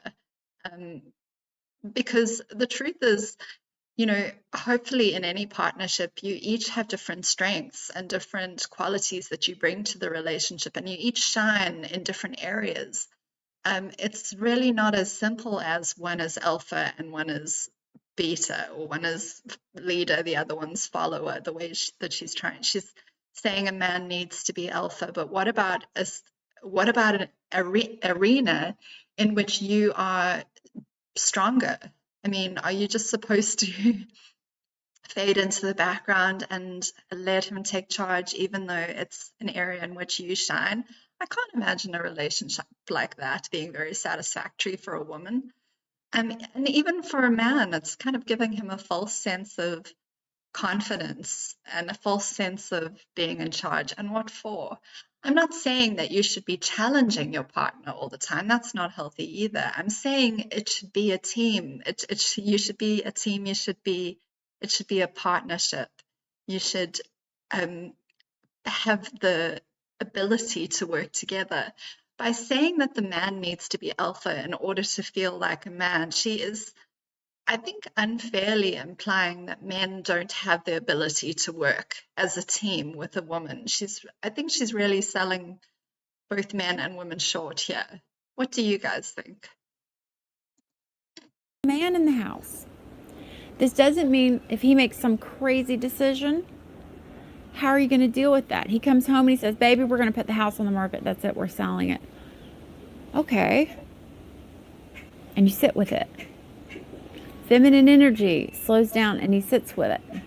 There are all these secrets and formulas and methods that you can learn with feminine energy where you do so little and you make so much happen. She's saying you do so little, but she's saying you need to learn all these formulas and secrets and methods with feminine energy. And that sounds like a lot of work to me. It sounds like a lot of trying to make yourself be different from the way that you actually are. Now, are there communication techniques that work better than some communication styles and techniques that work better than others? Absolutely. Can you improve the way that you communicate and the way that you treat your partner? Absolutely. And we should all be working on that. Our relationship is something that's worth investing in. It is something worth making an effort for. But she's kind of implying that there are shortcuts that she can teach you. And I know I've dabbled in her content, even some of her paid content. This stuff is not simple the way that she is presenting it. You can just learn a few methods and it'll make your relationship run so much more smoothly, and you'll be able to do so little in the relationship. It doesn't work that way. A relationship is an ongoing, entity in our lives that we need to invest in and nurture and continue to work at making it better and keeping it healthy. And it's going to require different approaches depending on what's happening in the relationship at different times. This whole narrative of I can teach you a few tips and tricks to be feminine in where you do very little but you make so much happen. I mean, I just don't think it's realistic at all. I don't know what you guys feel. Also, the example she gave of a guy coming home and he's the alpha, in her world, he's the alpha. And so he comes home and he says to his wife, well, we're going to put the house on the market. and this is a crazy decision that he comes home and makes, and she's supposed to just sit there and go, mm-hmm, okay, right. She never kind of resolves this example through to its logical conclusion. Like, how is this situation supposed to end? How is the woman actually meant to deal with a partner who comes home and proposes that he's going to make a really crazy decision that she doesn't agree with? What is she supposed to do? I mean, is she just supposed to sit back and let him do it? She doesn't resolve the example. You'll see that. It's just convenience in this moment for her to bring it up in order to make a point. Some of the best outcomes I've ever had is when my husband will tell me something and I go, okay. And he'll go, what? What? You don't think it's a good idea? What? You don't think? And he'll start coming at me and I'm like, well, I just don't know how I feel about it. I feel. What am I feeling? Not, baby, don't do that. That's a big mistake. This isn't going to work. Someone. I mean, I think that can be beneficial depending on the scenario. It can be beneficial not to immediately disagree with something that your partner puts forward as a suggestion or a decision. Even if you are not sure about it, sometimes it is worth it just to, you know, sit with your feelings for a while and just to say to your partner, well, I'm not really ready to give a response yet, or I'm not ready to give my opinion. I don't know how I feel about this just yet. I do that regularly. And with my fiance, I say I'm just not sure how I feel about that yet. I don't know. I need some time to think about it. And my fiance personally is just very respectful and gives me all the time that I need to make a decision, or to give my response. I'm not sure that I could really be in the sort of relationship where I feel as if I'm not allowed to give any input, because that's supposedly not feminine. Yes, you can take your time to like figure out how you feel and what you think, but I would hope that a good partner would actually want to know, would actually want your input. Um, and and yes, sometimes our partners do surprise us. Sometimes they come up with decisions and ways of doing things that might not be the same as what we would do, and we can learn a lot from them, and we can be like very pleasantly surprised by our partners sometimes. Yes, that does happen. I guess I just don't like how this is being packaged and presented as a woman having to bite her tongue and kind of sit on her hands and be very sort of passive in these sorts of situations. I don't like that. Wrote me last week and they said that their boyfriend had created a swing for their daughter, and she said, that swing will never hold my daughter up. And he goes, yes it will. And he was kind of like, whatever, it'll hold her up. And she got on the swing and she fell. And she said, Adrienne, how could I have done that differently? He was so mad at me. Pick your battles. He was mad at her because the swing that he had built didn't hold their daughter and she fell. And he was mad at his partner. What do you guys think about that? That, to me, and Adrienne is painting this as the woman's problem. Somehow she is the one who has done something wrong in this situation. And the man is upset with her because she had the audacity to question whether the swing set would hold their daughter. I mean, I'm just mind blown at what she's saying here. The woman, the mother, is expressing very natural parental concern for her child, and this concern shows itself to be justified because the daughter does fall off the swing set, and the man gets angry, and Adrienne is suggesting that the woman should have done something different. Do you see how harmful this advice has the ability to be? I immediately just think, okay, that is not the woman has done absolutely nothing wrong. She has nothing to reproach herself for. This man, if he's getting upset about it, either needs to go off and cool off and think about the situation and what he could have done differently, and come back, and calm when he's calm, and apologize, or maybe fix the swing or something like that. He needs to kind of fix the situation somehow, I think, or maybe just acknowledge that the swing wasn't maybe that great, or if the daughter wasn't badly hurt, maybe they can all just move on from the situation, and but hopefully the swing does get fixed somehow so that the little girl doesn't fall again. But one thing I definitely wouldn't say about the situation is that he is justified in being upset with his girlfriend. I mean, that's just really, it really bothers me that that's where she's going with all of this. If you're picking every battle where you think the guy is wrong, and let me tell you, ladies, you can probably do it better. You can probably do it faster. You can probably do it smarter. That is the truth. So, ladies, you're much cleverer, smarter, better than he is, but don't challenge him because that makes him not feel like a man. I really hate this. It's infantilizing men.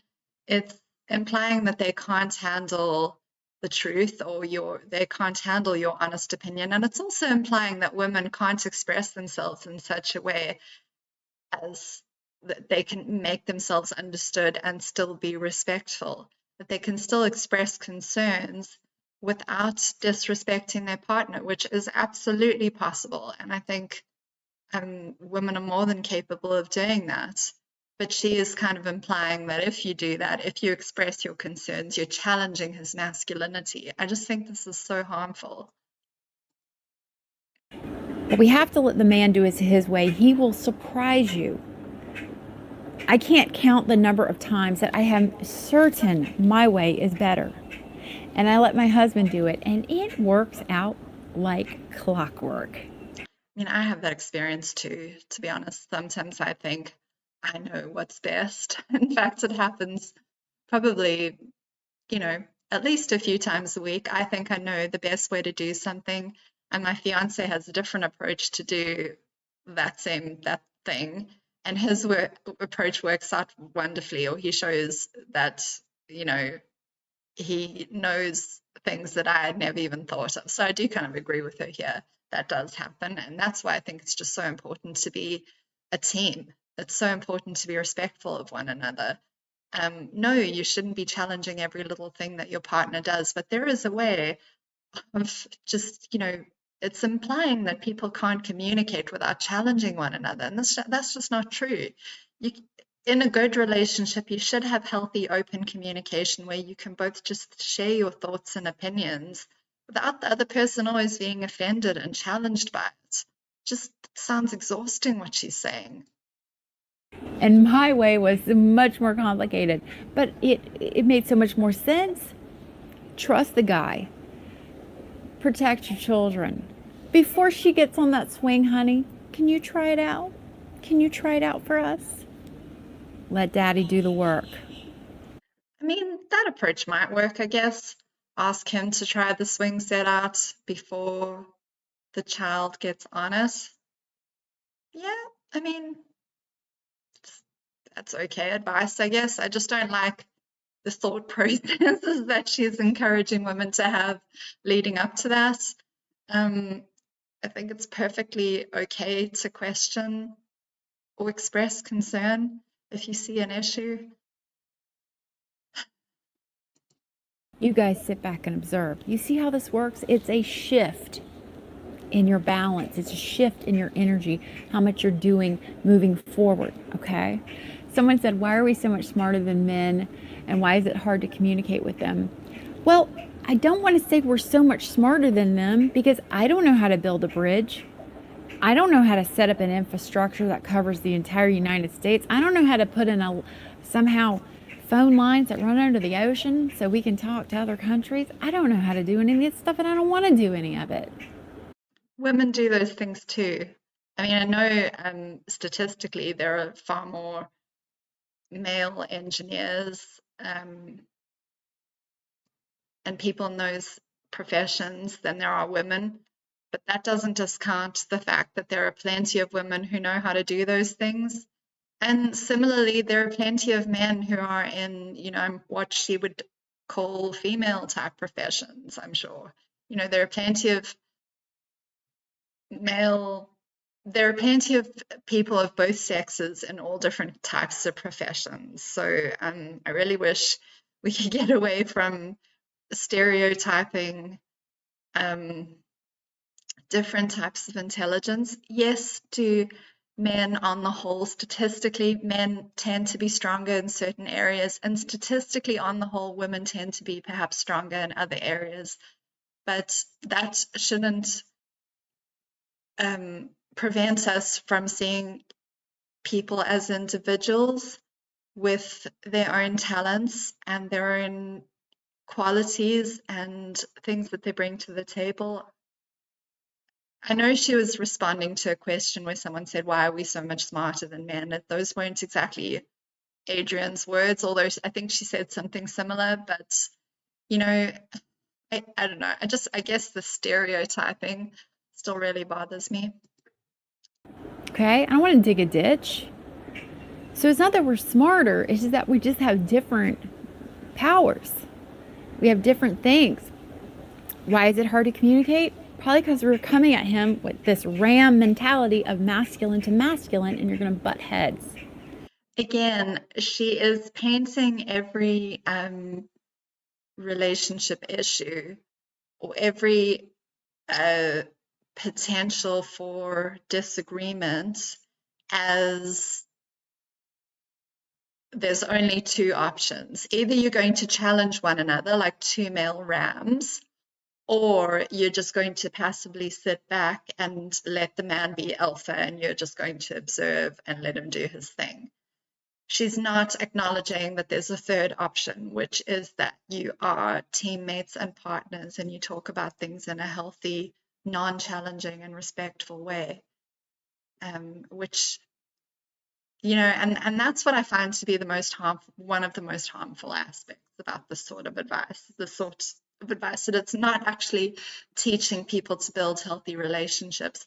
It's encouraging women and men to stay stuck in situations where all kinds of things are running underground and the relationship is becoming unbalanced and toxic instead of being based on healthy communication and respect for one another. And it's not encouraging people to go out and find and nurture and create those healthy, respectful relationships where you are teammates and partners who are mutually supportive instead of either always challenging one another or passively kind of submitting. It's just, to me, neither of those models of relationship are healthy, and she's painting those as the only two options. Coming at a place from feminine energy, check out my book, 500 Ways to Talk to a Man. It's an ebook. It'll help you. Okay, so I've talked out of curiosity, if you're curious, 500 Ways to Talk to a Man is a book, an ebook, as she says, that's just filled with cut and paste scripts that you can use in all manner of different situations that you might encounter in a relationship. I can't think of anything, more stifling or more frustrating than having to quickly go and consult a book to get a script to help you deal with the relationship issue because you don't trust your own words that are coming out of your own mouth. You don't trust yourself to speak to your partner. How, patronizing and restraining is that? That's just my opinion. I mean, I can't imagine not just being able to speak to my partner using my own voice and my own language and having to go to a dating coach in order to get the exact words that I should say to my partner. That's what 500 Ways to Talk to a Man is. It's a book full of scripts that you're supposed to use. enough about that. I'm going to move on to my last point, which is the 3 pillars that I teach in the ABCs to get him back. Now, again, this is if you want to rebuild, you want to reestablish with your man, even if he's an ex, even in times of any pandemic that is or is not going on. Pillar number 1, a man has to be able to provide. A man has to be able to provide. This could be financial providing. This could be emotional providing. You may make double what he makes in your income. Well, I would say both partners need to be able to provide to the relationship. I think both partners, both if you're a man and a woman, or if you are the same gender, whatever your relationship dynamic is, or whatever the, configuration of your relationship is, both partners need to feel as if they are contributing to the relationship. It's not just men. I think if either partner feels as if they're not adding something of tremendous value, it is going to make them feel insecure in the relationship. I don't think it's just men who feel that way. He still needs to be able to bring something to the table that is so important. It is more important than the money.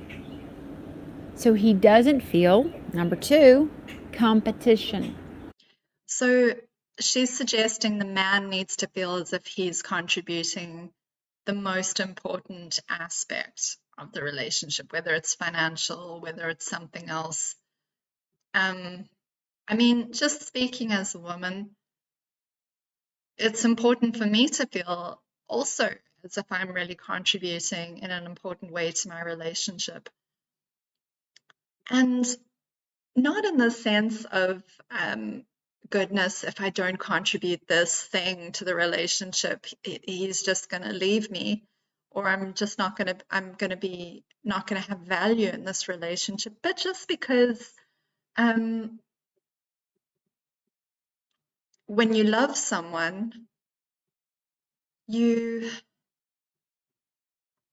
want to make an effort. You want it. There's a part of, in my opinion, true love. There's a part of real love that wants to serve that person in the sense that you want to do for them, and they in turn do for you. It's a part of love which is selfless, or which wants to give to your partner. And it's not just men who feel that way. Again, I just thought it was important to make that point. A man will not be in a relationship with a woman he is competing with. And well, I don't think anyone wants to really be in a relationship with someone they're competing with. I don't think women particularly like the feeling of being competitive in a relationship either. It's not conducive to feeling secure or feeling at peace. And so whether it's 2 men, 2 women, a man and a woman in a relationship, I don't think it's only men who don't want to be in competition. I mean, I don't think it feels good for women either. You might be in a situation where there is a little competition between your husband. Maybe he lost his job. Maybe he's a little down on his luck. Maybe things. Why does there have to be competition? Just if your husband is in, a bit of a bad spot in his life, why does that mean there has to be competition? Again, I feel a bit like a stuck record at this point, but I think she is painting a world in which there's only you're both challenging each other, or one of you is submitting and the other one is leading. She's not allowing for this other possibility of a much healthier relationship, in my opinion, where you're both just supporting one another. So I like to think of my own relationship as a yardstick, because I believe for me, it's a really good supportive relationship. When one of us is, in when one of us is not strong, if one of us is having an off day or a bad time, the other one steps in and picks up the slack, or, we support and encourage one another, knowing that it's going to be our turn one of these days. And so it's this kind of symbiotic back and forth flow of effort. It's not a case of us challenging each other. I mean, let me know what you guys think, but I just can't think of anything worse than, one of you kind of lets things slip in your life and you find yourself in a bit of a rough spot, and your partner then takes that as an opportunity to start competing with you and making you feel badly about yourself, or where you feel that your relationship has that dynamic where now it's a competition to see, are you contributing enough, or you feel as if you feel as if now you're suddenly in competition with your partner, and that you need to catch up to them. Oh, goodness, that just feels that sounds awful to me. I'm so happy to be in a relationship where I know if something bad were to happen to me and I were to be in a rough patch, my partner would support me and help me to get on my feet again. And I would do exactly the same for him. Things just come real easy for you. Maybe he's got this super hard job and your job is a lot easier. You know, he doesn't want to feel like he's competing with you. Talking about the client who the husband was building the swing. If she's interfering with all of his plans all the time, he's competing, he's being undermined and competed with.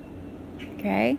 You have to use your inner boy, who is very smart, to let your girl know what she needs to do so that She talks about inner boy and inner girl being your masculine and feminine energy, just in case that's confusing. So yeah, she is making the point that you don't want to be challenging your partner all the time. And I've already said, I just think that sounds to me like a very exhausting relationship. So I do agree with her. But there is, again, this happy medium of where you can just support one another and communicate with one another. It doesn't have to be this polarity of masculine and feminine energy. Again, I just think she's encouraging women who are in relationships that are not healthy, that are not working, to be constantly analyzing themselves and saying, okay, what am I doing? How am I causing these problems? How am I, you know, making this guy feel badly? And it really keeps women stuck on a treadmill of seeing themselves as the problem, when it could just be the relationship is just not healthy. This person's just not right for them. That person's just not a good partner. that competition doesn't exist between you two. Okay? Now, is this like a quick, here's what you do? This is going to require you some thought and some reflection in your body. Okay? So this thought and reflection that she talks about, again, is I think where women waste a lot of time on bad relationships, analyzing themselves and their own behavior and their own words and actions, looking for things that they are doing wrong, which it's a hiding to nowhere, in my opinion.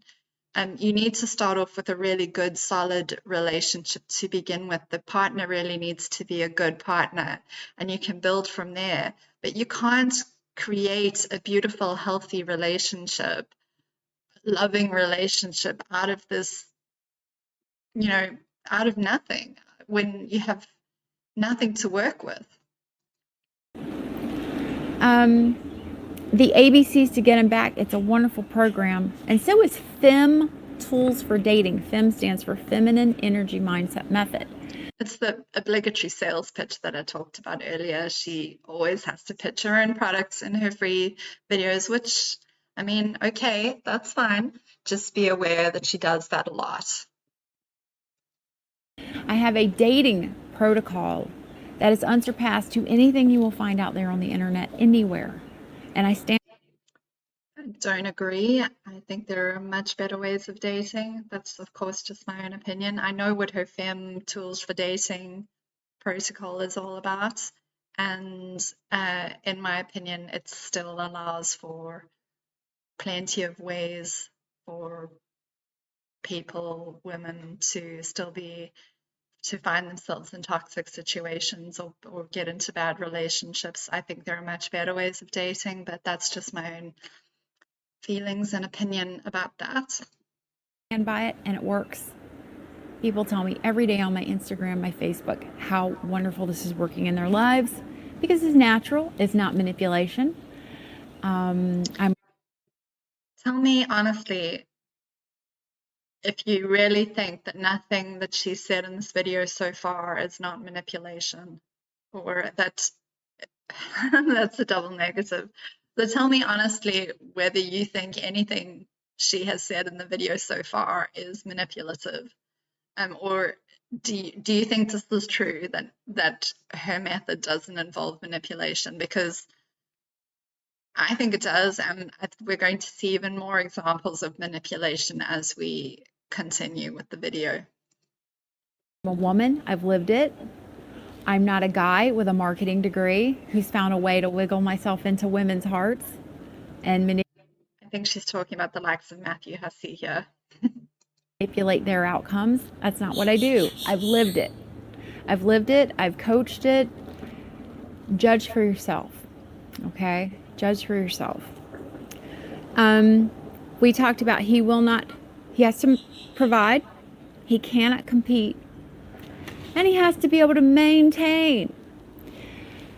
So, maintaining means he can do all of these wonderful things,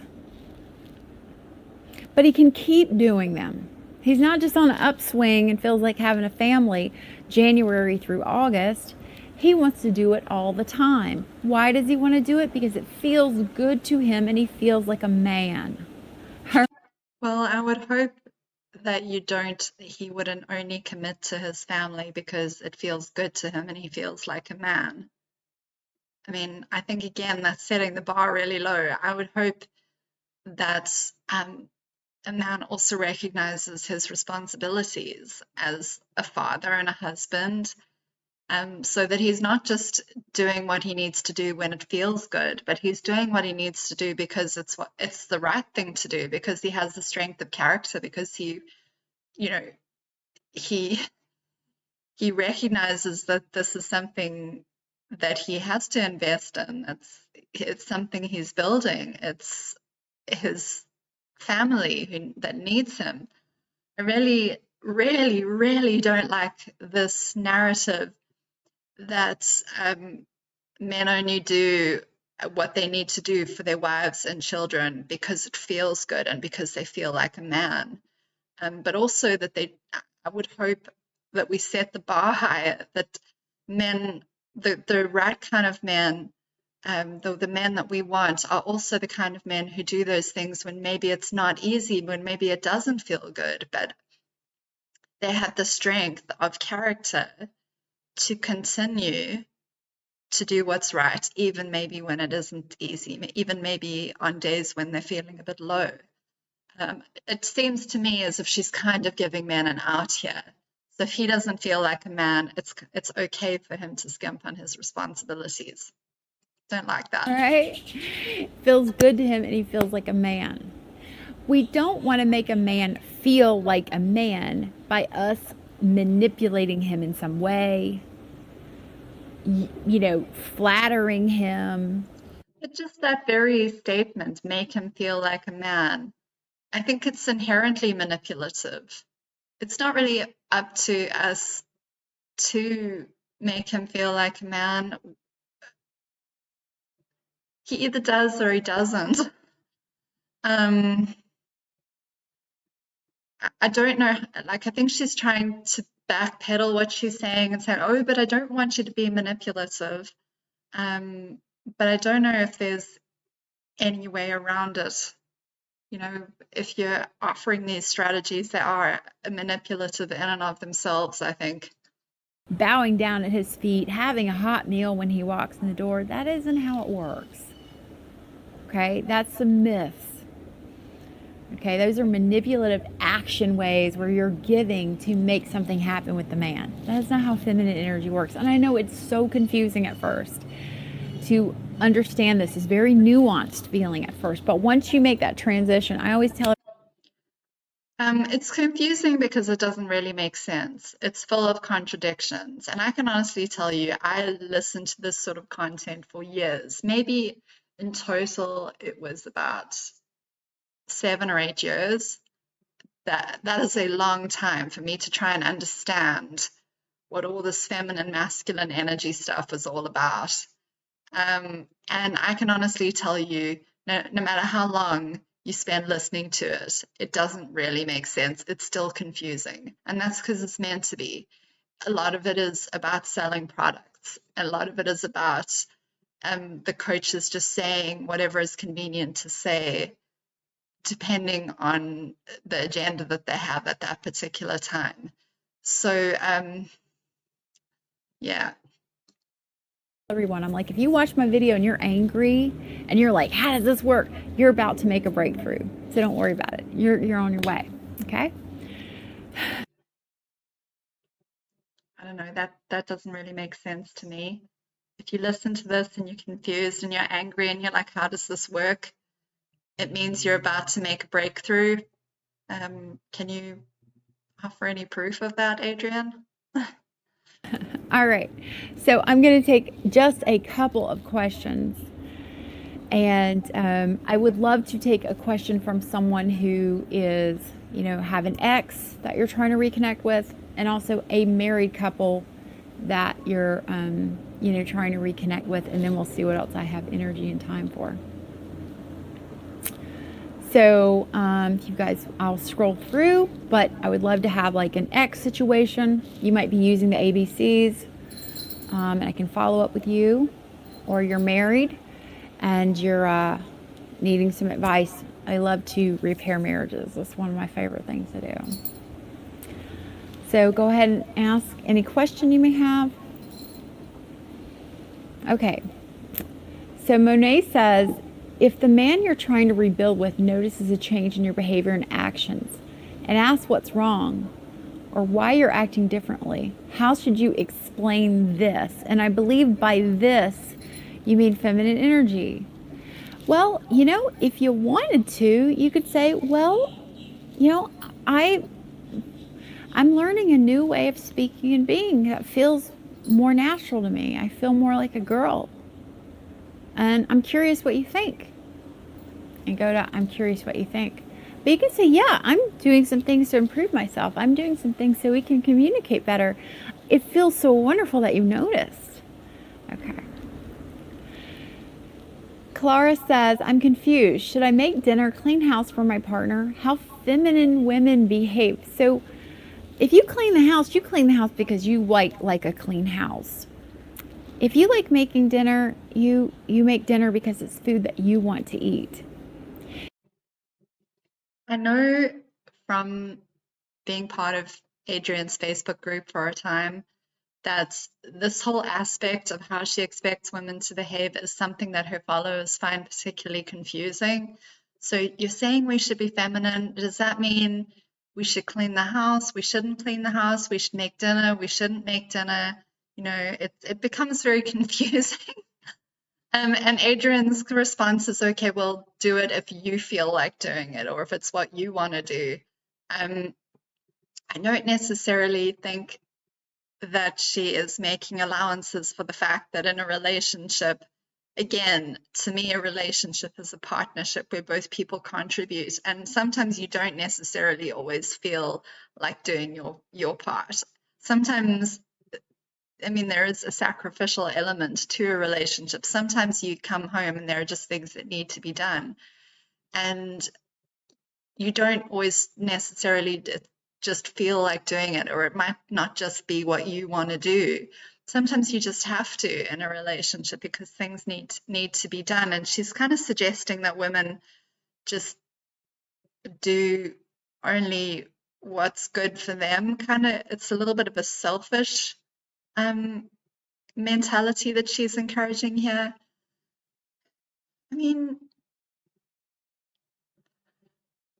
No, and like it's these two extremes that she's painting again, where on the one hand it's women just doing things because they want to, or on the other hand it's doing things solely to please the man. She's just not making allowances for that middle ground where you're working together and where you're a team and where you're finding compromises and things that you both can that's the things that work for both of you. I just again, I just think this is harmful because it's encouraging these really unhealthy relationships on one extreme or the other. If he's done something really awesome and you want to reward him like a little present or a gift of gratitude. He's done something awesome that you want to really reward him, like you're his teacher or his mother. I do that sometimes with my husband. Like if he's been working out in the yard or something like this, I'll bring him home like his favorite Starbucks drink or something like that. I mean, sure. I mean, like if my fiance mows the lawn and we have a really big lawn, which is really difficult to, it's very time consuming and difficult to mow it. And it's something I struggle to do as I'm, he uses this great big weed whacker, which is too heavy for me. So I do like to show my appreciation for my fiance, but I don't do it like as a reward. It's more like, thank you so much for doing this. This is just, I appreciate you. I don't like how she's painting this as kind of where these women are these goddesses who are just these immortal beings sitting on pedestals. It's another thing she loves to say is women are goddesses on a pedestal. I don't like that. I don't consider myself to be on a pedestal. I consider myself to be immortal like every other human being. And I don't consider it to be a reward when I do something nice for my partner because he's done, because he's made some sort of effort or done something that I appreciate. It's encouraging this unhealthy distance and this lack of understanding and lack of healthy communication between men and women, in my opinion. Yeah. But you're not cleaning the house and you're not cooking food, so this person will love you. Okay. Oh, I mean, yes, I mean, that's true. You really shouldn't be doing things for your partner to make them love you. Love doesn't work that way. So I do like that she's making that point. It shouldn't be a people-pleasing thing. Again, you should be a team, you should be a partnership, and both of you should be behaving in loving ways towards each other because you want to, and not to make the other person love you, but they should be expressions of love. Let us take a marriage question, please. Okay, Belinda says, married. He moved 8 months ago and he's not coming around to see any changes. I gave him the talk and put it on my calendar 1 month ago. What do I have to do to have him come around? So I don't really know what the calendar for 1 month ago. In the ABCs to Get Him Back program, which is over at my website, everheartcoaching.com, I talk about it really takes about 3 months for the new things that you're doing in your life to unfold. And, oh, she said the 3-month check-in. Very good. So you have that 3 months that you're working on yourself and you want to unfold.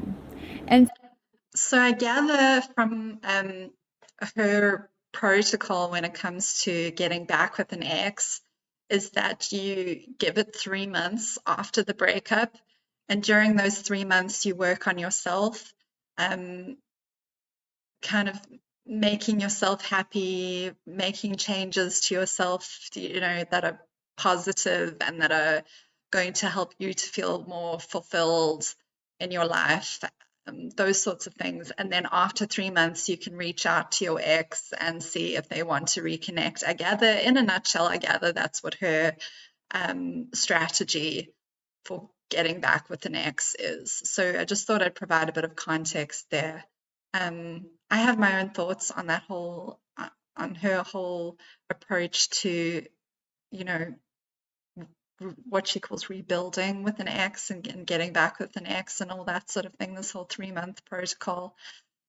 I have thoughts about that, but I'll maybe try and save that for another time.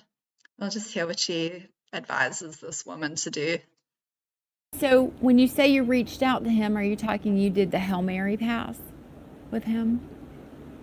And the Hail Mary pass is just where you have shifted your energy now.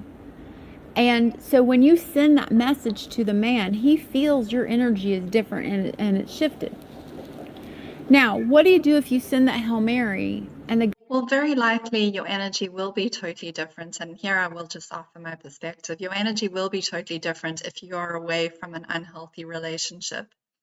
If you're with, if you've been away from a person that you were in a relationship with and that relationship ended and that relationship was unhappy and unhealthy and possibly you weren't being treated very well, and you then get a break from that person of several months, your energy will definitely have shifted. You will be in a much better place because you're no longer being, torn down by the wrong person, a person who's wrong for you, and you're no longer being kind of drained and exhausted by a bad relationship. That doesn't mean that after 3 months anything has actually changed with that person. You might still miss them and want to be with them, but just because your energy has shifted and you are feeling healthier and happier, it doesn't mean anything shifted with the other person. And she's she's suggesting that there's something you can do in order to make this situation better. And if you were never the problem to begin with, the relationship is not going to work out no matter what you do. guy wants nothing to do with you? It's very disappointing sometimes. And you're like, can't I speed this up somehow? Can't I make... It's disappointing, but it's also an indication of the truth of that relationship. If he still doesn't want to be with you, even though you feel like you're in a good place, it's probably just that relationship it's not meant to be. It was probably not very good to begin with, and that problem might have absolutely nothing to do with you. And I really, really, I hope that women in this situation, or what I would want for women in this situation, is that they don't blame themselves and think that there is something that they should have done, could still do, that things are going to turn around, when it's really just not up to them. Ultimately, this is not something that you necessarily can control. this happen? So this is where it gets kind of fun, because my question for you, okay, she said, I told him I want to stay married. Thank you, Belinda. My question for you is, can you watch this unfold? Can you lean back and give it a little more time? A woman always knows when to walk away. Give it a little more time to see what he can and can't do. And remember, don't make your words about his action to come back. Make your words about how you feel in your body. Well, is that really realistic if you are reaching out with the hope that the person will come back? I would argue that it's manipulative and even a bit disingenuous to imply that you really don't care whether he comes back or not if you're reaching out with that sole purpose.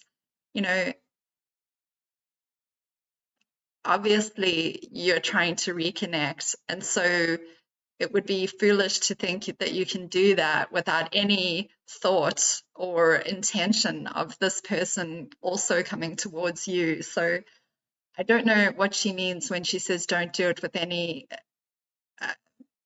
any thought of him coming back. Make it all just about how you feel, because Obviously, you're interacting with him in the first place because you're hoping to kindle something that's going to lead to the two of you reconnecting. So I think this sounds manipulative to me. What do you guys think? Okay.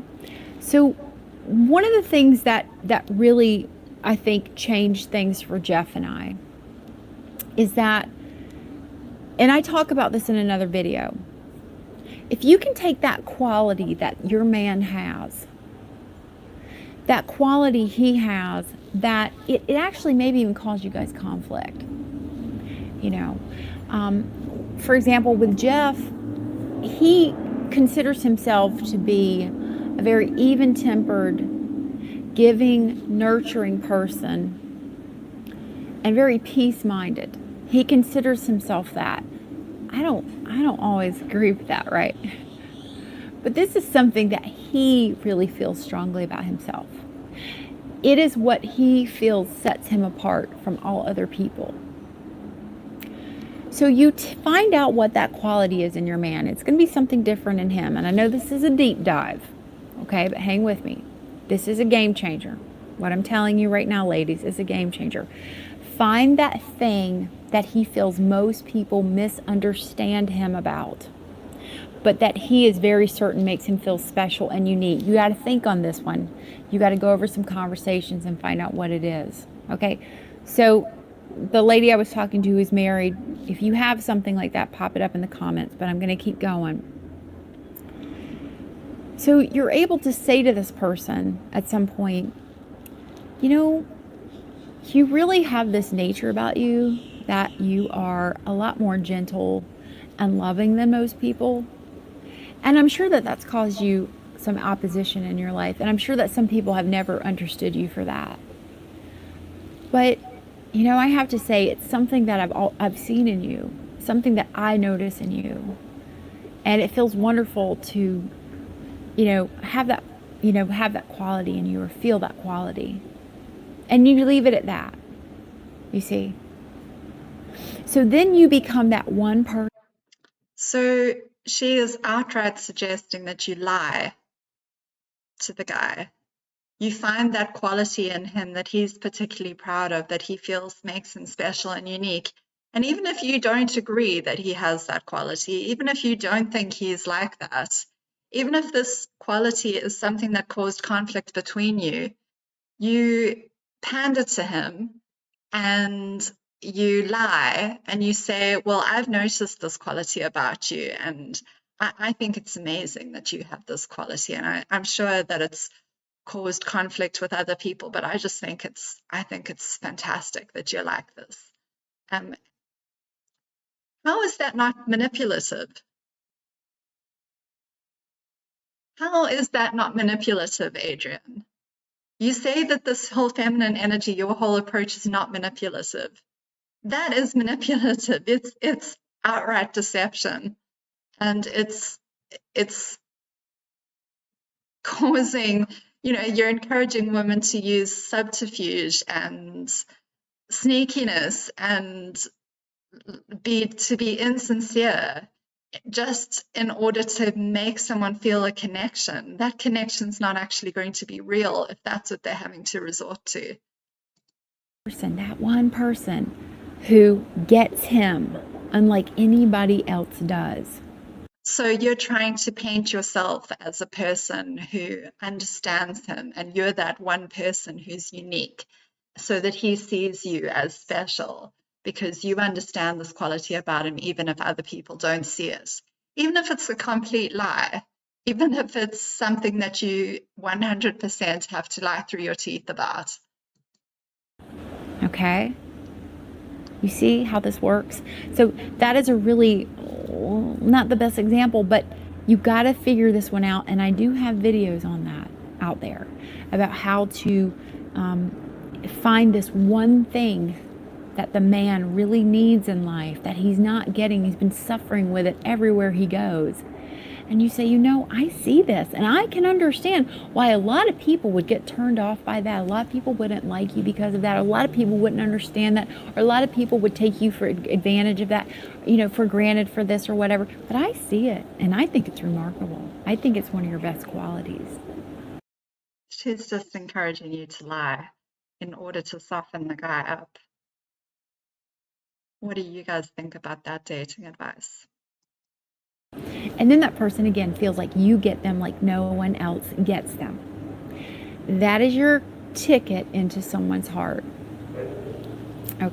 It's your ticket to worm your way into someone's heart and to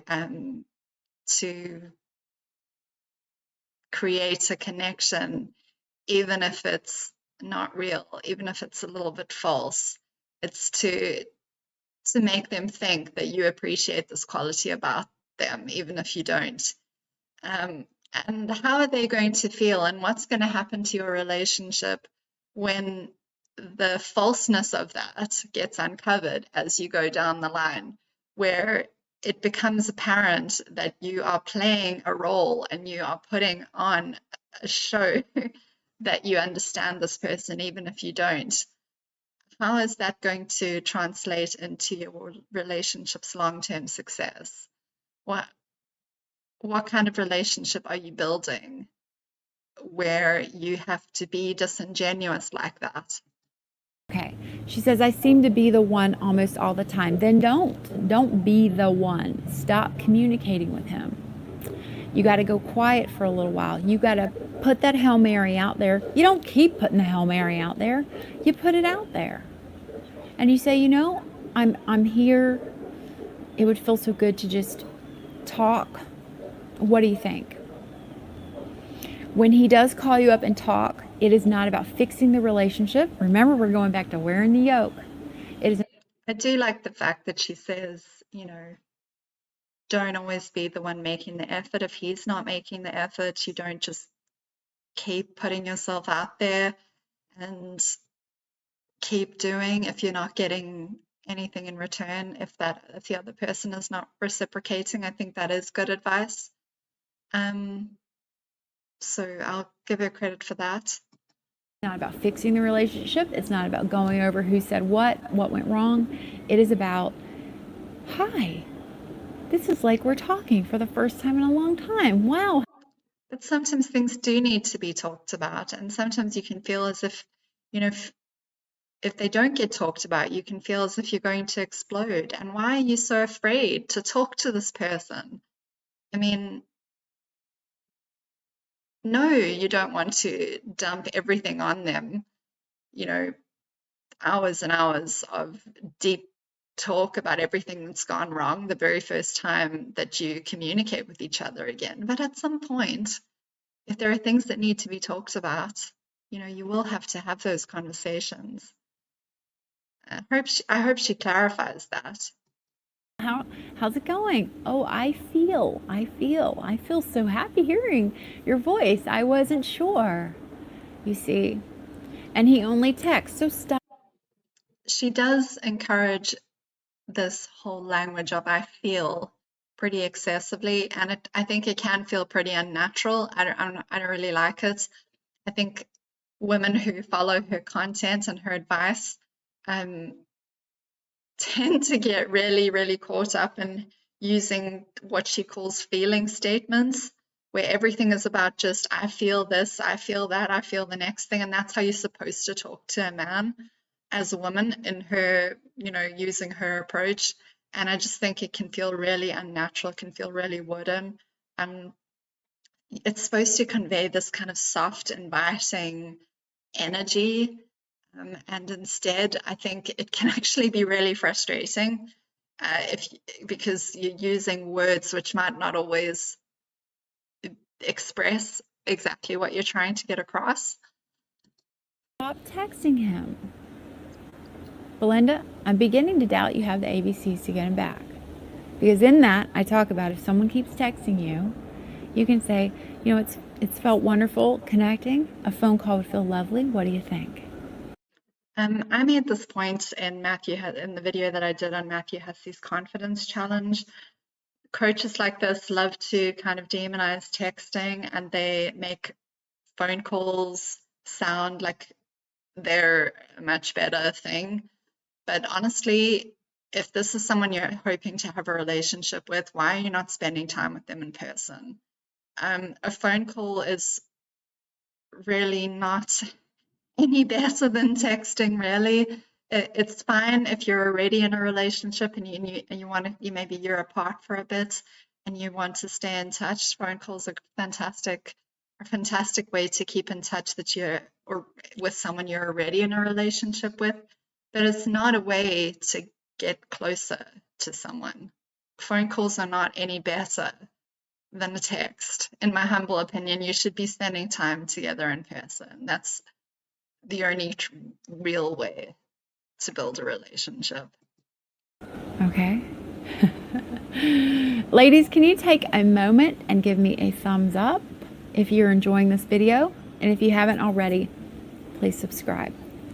So somebody said that, this one caught my eye. Can you explain the Hail Mary? The Hail Mary is a one-time offer to reconnect with a man. One time, you only use one, you only get one, okay? Learn more about it in the ABCs to get him back. And I have tons of videos out there about it. Wendy Williams, I don't think it is the Wendy Williams, but if it is, hello girl, how you doing? I find this so dangerous. The discernment between that and feeding the insatiable ego. I feel I've done that, but it can become insidious. What do you think? So this is, again, this is not, this is temporary. This is not, I need to keep telling you things to make you know how wonderful you are. I think she's talking about the person asking the question is talking about Adrienne's whole wearing the yoke strategy and saying, okay, well, doesn't that get to a point where you're just simply feeding the ego of someone who is not being a very good partner? And Adrienne makes the point that it's temporary, but what does she mean by temporary? How long is it meant to last? And how much damage can potentially be done in the process to you and your self-esteem? I mean, I think she's being deliberately vague about it. This is, you find that one thing. Oh. You find that one thing. She's talking about the strategy of finding that one quality that the guy really appreciates about himself and, and pumping him up about that, even if it's insincere on your part, and saying that could just be about stroking his ego. I mean, yeah, it's not true connection. You're not having a real exchange. You're just telling him what he wants to hear. And you go with that, okay? You go with that. My cat's trying to jump up here. You don't keep feeding an ego. You're not here to feed anybody's ego. You're here to connect your heart to his. If he is a person that needs his... Well, if you're here to connect your heart to his, why can't you tell him what you really feel? Why can't you tell him what you really want to say? Why all this manipulative language and all this subterfuge? Why all these scripts? Why all this, oh, well, you can say this, but you can't say that?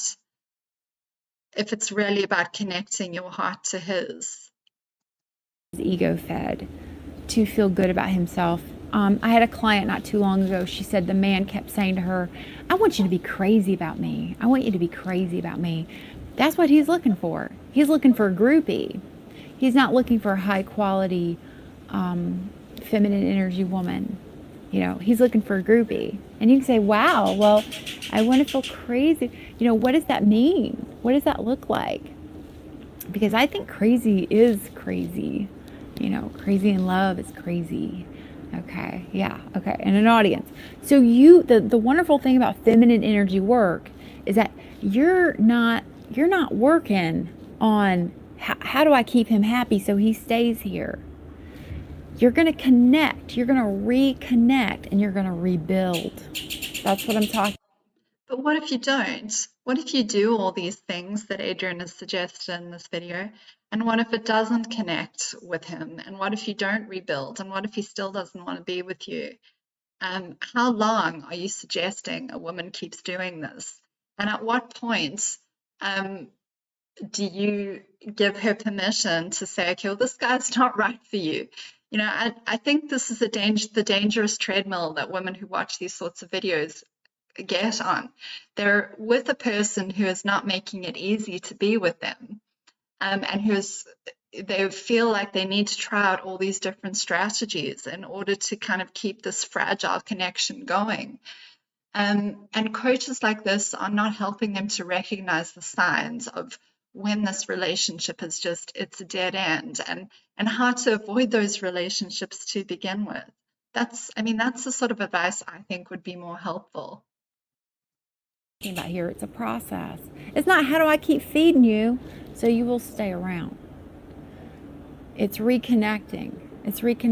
Okay? Now somebody said, so we're not supposed to give them compliments? Now come on. You're taking that as far to the other direction as you can. It's not about not complimenting somebody. Look, you're a goddess on a pedestal. Okay. There's that goddess on a pedestal language that I was talking about. Okay. Try if you can, ladies. Go to this place where I am a goddess on a pedestal. And there is a man in front of me down there. I see him. I like him. I want that one. However, So he is alpha in the relationship, but you're the goddess on the pedestal and you're looking down at him. Do you see how confusing and how nonsensical all of this is? I have 100 men behind me, and they're there. They are there waiting for you. So have that in your mindset. Look, if things don't work out with my husband, if he happens to find his soulmate and it is not me, go be with your soulmate. Because I got 100 men. I got 100 men out there. You want to have that in your energy. If this is really true for you, if you really do feel as if you have unlimited options, or if there are like plenty more fish in the sea, if that's something that you really feel is true, you won't have to have it in your energy. It will just be there. Your confidence will be such that you won't just put up with any old thing from a guy, because you won't feel as if you have to. She's saying to have it in your energy, which again, it's talking about it's similar to Matthew Hussey's kind of falsely pumping yourself up with this artificial confidence when it's not really real. It's not really true to who you are. You don't have to have it in your energy if you genuinely love yourself and have self-esteem to the point where you know you don't have to put up with bad treatment from a man. Because it's true. It is true, it is real, and it is real and as true as you allow it to be. Okay? So first of all, have that energy. I'm the best thing in the world. If it's not me and it's somebody else, I wish you luck. Because I'm the best thing there. Have that in your energy, okay? Because you are. You're watching this video. You're learning about yourself. You're doing this work. I'm a goddess on a pedestal. Here's a man. I like this one. Oh, he's done something good for me. He has put on a clean shirt. Oh, his breath smells like mint. I can tell he brushed his teeth before he sat down here to make out with me. Is she really suggesting that women set the bar so low that we should feel like him putting on a clean shirt or brushing his teeth is something good that he's done for us? I mean, is that really where the bar should be, Adrienne? I know no one really has to do those things. I'm sure there are plenty of people in the world who don't put on a clean shirt every day, or maybe don't brush their teeth every day, or maybe not even for a date. But I would just hope that our kind of standards, expectations would be higher than that. He worked hard at work and got a bonus check. He mowed the yard. He decided to rub the side of my shoulder for 5 seconds. You can't give him a compliment. You're a goddess on a pedestal. Okay? Oh, that feels so good. Oh, all this money is exciting me.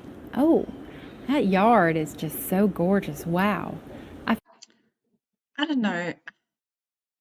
If this is not a natural way for you to speak, I can't think that this is really good advice, that you are supposed to be looking for all these tiny little acts of goodness and complimenting them and saying how good they feel. I don't necessarily think that this is actually going to do anything for your relationship if it's not already strong to begin with. To me, it just sounds quite unnatural. Feel like a little princess having you mow it. That's how you give him that compliment. And you can also say, oh, baby, this means so much to me. I feel. What do you feel? Okay. Before this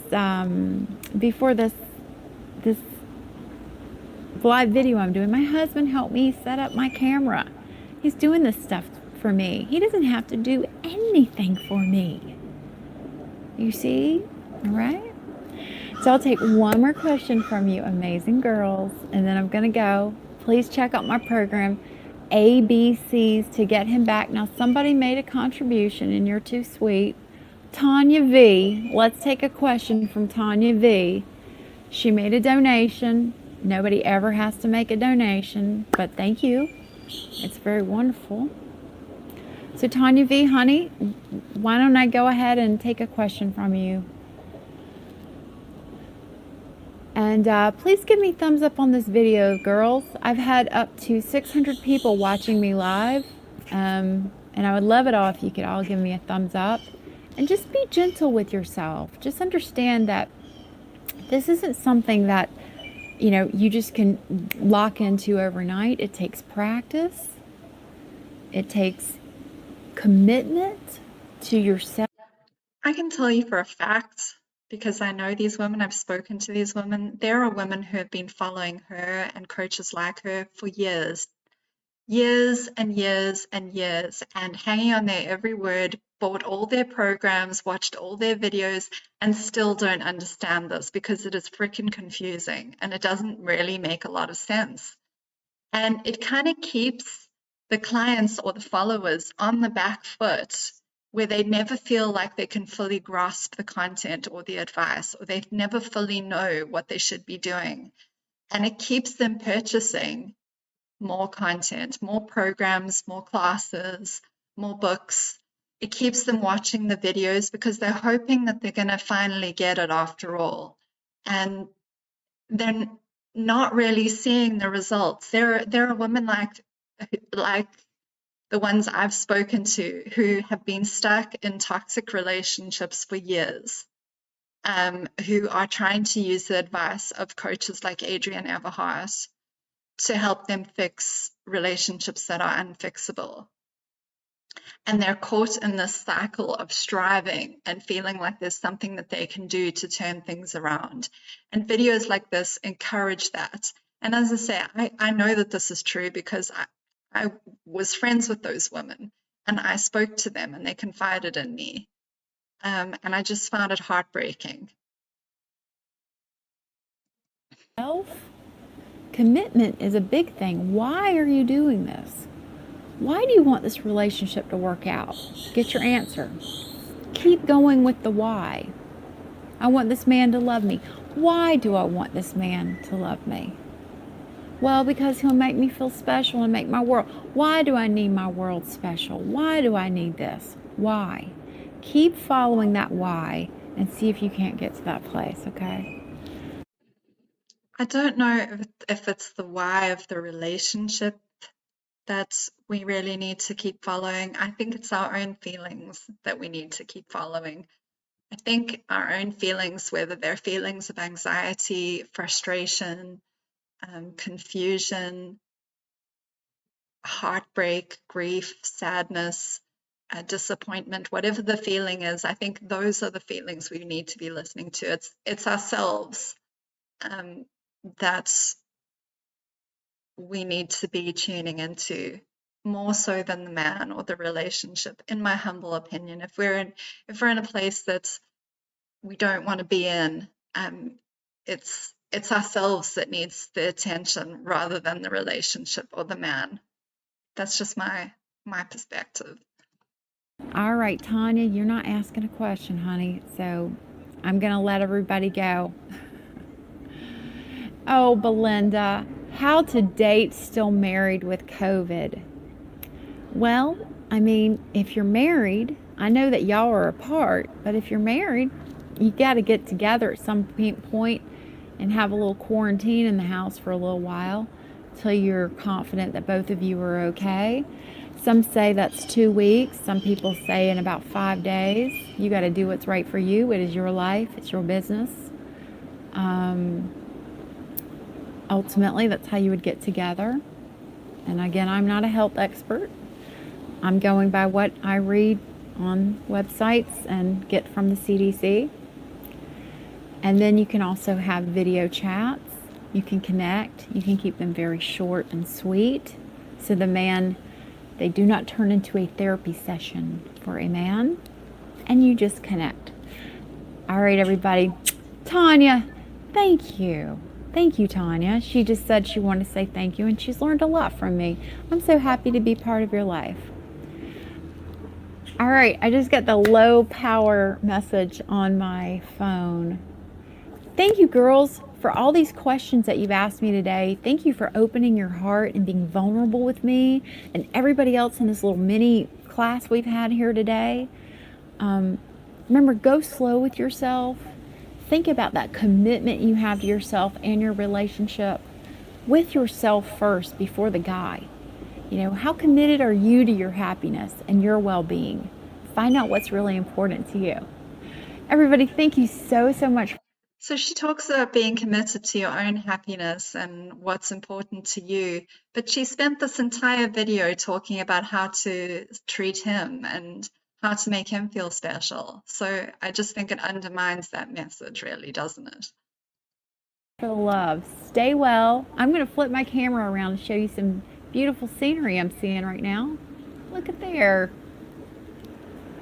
Isn't North Carolina beautiful? And thank you. Okay, so that was that. So I thought Adrienne was an interesting coach to cover because she's someone that I followed for a long time, hung on her every word, and really was kind of brainwashed by a lot of these concepts for a while, and eventually realized that they were leading me on a path to nowhere, and they were actually keeping me stuck and making me very confused and actually just causing me more frustration and anxiety. What do you guys think of what she shared in that video? She's a coach I think is really problematic. A lot of Rory Ray's coaches are quite problematic. The whole feminine energy, masculine energy approach to dating is kind of problematic in itself. And I think there's the potential for women to stay in bad situations and to stay stuck in their dating lives and, you know, to really be quite hurt and harmed. There's the potential for them to lay themselves open to being really hurt with a lot of this advice.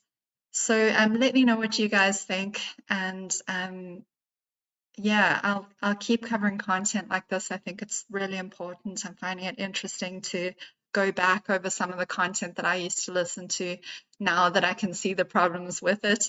And you know, the thing is, once you see problems, once you see the content more clearly and you see the issues with it, you can't unsee it. It's like a picture that suddenly becomes clear for you. And so I'm enjoying and analyzing all of this advice, and hopefully these videos are interesting to watch. So thank you, everyone. I'll see you in the next video.